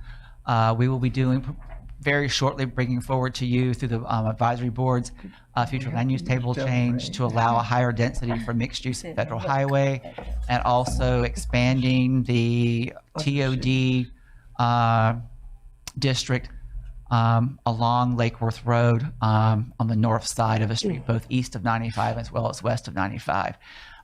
There are some components in the comp plan too that speak to sustainability and resiliency that may need additional policies and goals and objectives. Fortunately, Ms. Fitz-Ucita does have experience in that, so we're going to dump it on her. And also our comp plan is very weak when it comes to the transportation section and the mobility plan and fee that would come about, and then possibly look at as part of the open space recreation, now cultural arts master plan or art master plan, how we might create a recreation impact fee for new development. These are longer term things, but there are some shorter term comp plan amendments we're going to bring forward. And then as part of the comp plan changes, our comp plan amendments, annually we should be adopting our capital improvement program as an amendment to our comp plan. It's actually a requirement from the state as well as our comp plan amendments that we've done. We've not done that for this fiscal year. I don't think we've actually really completed the CIP for this year. I listened to the conversations. It's a little wonky, but we want to get back on track so that after the budget is adopted and the CIP is done, we'll bring forward a formal amendment to the comp plan so the CIP is always part of the comp plan. And I saw a button. Sure. So the mobility plan / fee, would we basically seek to do a Palm Beach Gardens and have that be in lieu of what the county is doing? We've been discussing this a while to see what jurisprudence comes out and the legal challenges, but our goal is to eventually have our own mobility plan fee that would be take the space of the impact fees the county charges. Okay, cool. Because I would like to fund mobility. I don't want to add to the cost of building anything, in the city above, what exists right now, because the developer never pays that. It's the end user. I think the county's wrong on that. But stuff that's not, I guess this is the end of the presentation. Stuff that's not up here that maybe we should consider. Look, I don't like parking requirements. I don't think we should have them, but we have them. We don't have any requirements for someone to have bicycle storage, for example, right? So you can roll up to a business on a bicycle and have absolutely nowhere to park it. Starbucks, brand new, beautiful place. Good point. And so, if we're going to have requirements for people to devote large portions of their land to storing vehicles, can we have a requirement for someone to devote a small portion of their land to storing bicycles? Well, what we do have is that 4 bicycle storage spaces counts as one right. parking space. But that's not a requirement. No, right. it can count up to, I think, 25% of your overall parking requirement. People are taking advantage of it, though.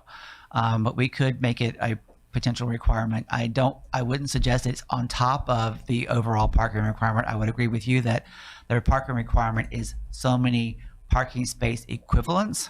And if you would like to have some of those parking spaces be bicycle storage versus a car storage, fine. And I think and we can make that, a requirement that at least 10% of whatever has to be bicycle spaces or scooter spaces or something. That I like that last part. I definitely like that because I shouldn't be rolling up to something that's brand new and there's no legit space to tie up my bicycle. And that's pretty much it. I mean, if we could get a little more aggressive on the substitutability of bike storage for car storage, I would certainly like that. I think that'd be better and more forward thinking and good for the environment. We can have a minimum and a maximum on it. They could just do anywhere in between those two.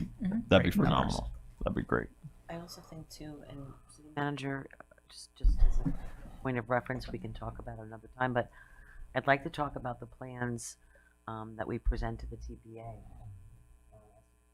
Walkability and transportation, some of the alternative transportation projects that we're submitting to the TPA.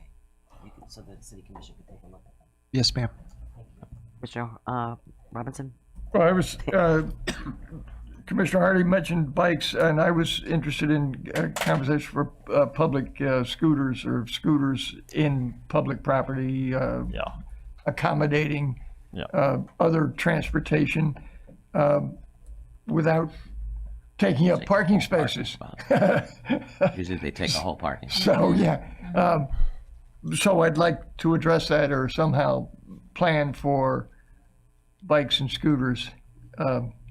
There likely will be 1 or 2 projects in at least the next year that will have a provision as part of their development approval that they would like to offer public availability of bicycles and scooters, and that the value of that's going to be counted toward their sustainable bonus incentive requirement. Whether we will get to the point where we can actually require it of people, we're not quite there yet. Well, let's look forward to it. But an impact fee shouldn't be a terrible thing. Development or, let's call it mobility. I like that, but it's still an impact fee for the greater good. As long as it's used in our community. Right, for the greater good of our community. Let's say, sir. So Herman got me on a thing here.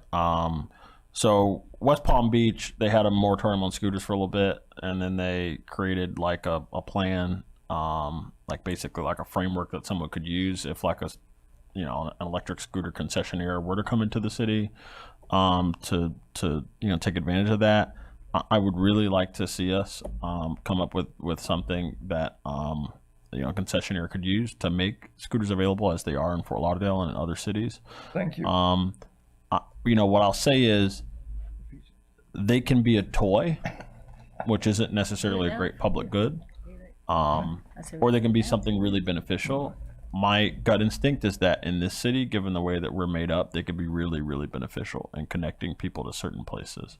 And so I would like to see us try that. And if a concessionaire goes into West Palm Beach, I would like us to be ready so that we can piggyback off of what may happen there in the future. I don't know what your thoughts are on that. We had the bike. We tried to get the bike. The bike share. In here, we couldn't get the bike share in here because there's not enough critical mass. Well, This is why we gotta thoughts are, allow dense stuff. unfortunately, we just don't have the bandwidth, resource-wise, either financially or staff-wise, to tackle all of these things. Sure. You did want to schedule. I don't foresee us getting to all of these things for possibly 2 years. Right. There's a chunk that we do want to get back on the regular schedule of bringing things to you on every 6-month basis. So the first one may be a fairly heavy lift for the urgent matters, but some of these require quite a bit of fleshing out, and they may be done in pieces. We're not going to get the permitted use table perfect the first time, unless Erin is a miracle worker, and she might be. And there's some other things that are going to take a little bit more time, but we will bring it to you as fast as we can. Hopefully, the budget situation will be better, and we'll have more money to hire consultants available versus having, because the staff, I will say, we are as busy with the planning and zoning preservation staff as I've ever seen them when the numbers of projects, and they're not simple projects coming along. They're complicated. I will say the Bohemian's coming in tomorrow with their entitlement process. So that's exciting. Madam Mayor, if I could just add to, parallel to the regulatory capacity that you're talking about, Commissioner Hardy, vendors have been meeting and come to us. Most recently, I've met with the rideshare program Freebie, which operates, I think, in several cities locally in South. There's cost associated with that. There's all kinds of other things, but it's an interesting program. We met with also another vendor that's doing the scooter, and it's much about the last mile, which connects directly to our other highly used transportation hubs like Tri-Rail. So we're in the mix. Our bandwidth, as William said, is a little limited, but we are watching what our sister cities are doing, and we want to be relevant. And as things come forward, we want to be able to be responsive to bringing them for the citizens and to have the information you need. So we're staying in the mix. I just wanted to give you. And ironically, 2 of my employees in my private business, both one a millennial, the other a baby boomer, both ride scooters to work. Like the actual electric scooters? Scooters. The gas scooters. Gas Yeah. scooters. Oh, the Gas gas scooters. Okay. Which is a parking, you can pile more into one space. So, and they did in West Palm. That's what I wanted to say. West Palm, where they had the V, towards the end by the fountain, where the Oh yeah, splash pad is for the kids. Nancy Graham Park. By the old library Yeah. at the end. Mm-hmm. They used to do, when those restaurants were really active on that one side, that, remember, they kept going out of business, all the pizzeria and all that stuff on that one side. Tin fish. They had separated motorcycle/scooter parking lots and divided the spaces into smaller spaces for that along that V. I don't know if they still exist there since the new construction happened. So I was talking about the micro transit scooters. The last mile. Yeah, the rentable, like the bird scooters. The line, they're like bird line. What are the other? They're I like, can't remember the name. It's like you stand up. The one you just mentioned. It's like the Press Razor. a button. Oh, like a scooter. Yeah, and you go and look, like some of them people use them because like they're cool and they're fun or whatever. But I can tell you, I went to Fort Lauderdale on the Bright Line with some friends, right? And we wanted to go to a movie, have dinner, get back to have our to our train. If those scooters were not available, to get from the Bright Line to Las Olas, it would not have been workable. We've been sweaty, we've been hot, we wouldn't have made it within the time, right? So the fact that we could all just hop on these scooters and zip to Las Olas, and they're dockless, so you just put them on the sidewalk, boom, you lock them. The company on the app. repositions them. Yeah, There's an app. You pay per mile. It's phenomenal, and there are things you have to work through. People use them stupidly sometimes, but people use bicycles stupidly. They use their legs stupidly. They use cars stupidly. We don't allow the propensity for people to do stupid things for us to ban like a tool the way de Blasio banned e-bikes in New York. But, there's an opportunity for us. And I don't want to see West Palm get these things and for us to be left out. We got a Tri-Rail station right there. There's opportunity. And Commissioner Hardy, to your point, we included the conversation with the State College Yes. because there was a ready-made audience Yeah. there. So we were all at the table in this conversation. And Route 6, I was just going to say, in all the conferences and things we go to, we see all the different options. And the one thing that keeps coming back with most of the groups is the dockless piece. Because in cities, they leave them out in the right-of-ways, they leave them laying over the sidewalk, it's a liability and thing. And I know there are companies now that are actually setting up docks. And that was one of the issues with the bike mobility that we were talking with the city and the CRA, was they need sections that can be docked, and they ended up being our parking spots that we're making money on. And so there was a lot of those different conversations. So, you know, I embrace it, but I think it's a longer conversation. And, you know, I don't want to be the last one in line, but we keep sending them to you. So it's nice to hear that you're actually talking to some of them. What about trolleys? I got 3 paid for. But we have no operating cost. Yeah, we gotta operate them. Please Yes. do. Welcome. Welcome. Introduce yourself, Aaron. Hi, I'm Erin Sita. I've been a resident here for Ever. ever. I became a resident because I used to work for Mike going straight out of graduate school. It was only like 2 years ago. I'm so sorry. And, See, that didn't help your reputation at all. and I came to, Can you talk in the mic, please? Oh, I'm so sorry. We came and we had lunch in Lake Worth Beach, and I bought my first house here, and I've been here for a very long time. But to Mike's point, when you said freebie, that just I was at a CRA workshop in Delray Beach last night, and they were talking about the programs. They're redoing their CRA plan, and they have the freebie program, and that's been a very successful program because it's accessible, it's handicap accessible. It's usable for elderly folks and for folks that are not web ready, you know, they're not technology astute.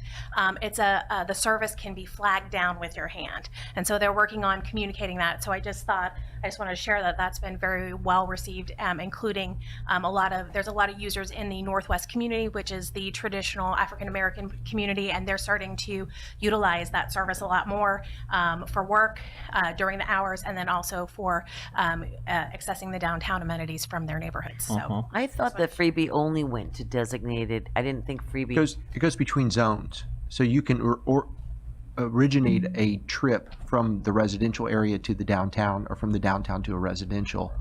And so it's about commerce. But it's also about Not to your home. yes, it takes you it takes you to your home. Yeah, it does. Oh, okay. It's golf. It's like big golf carts.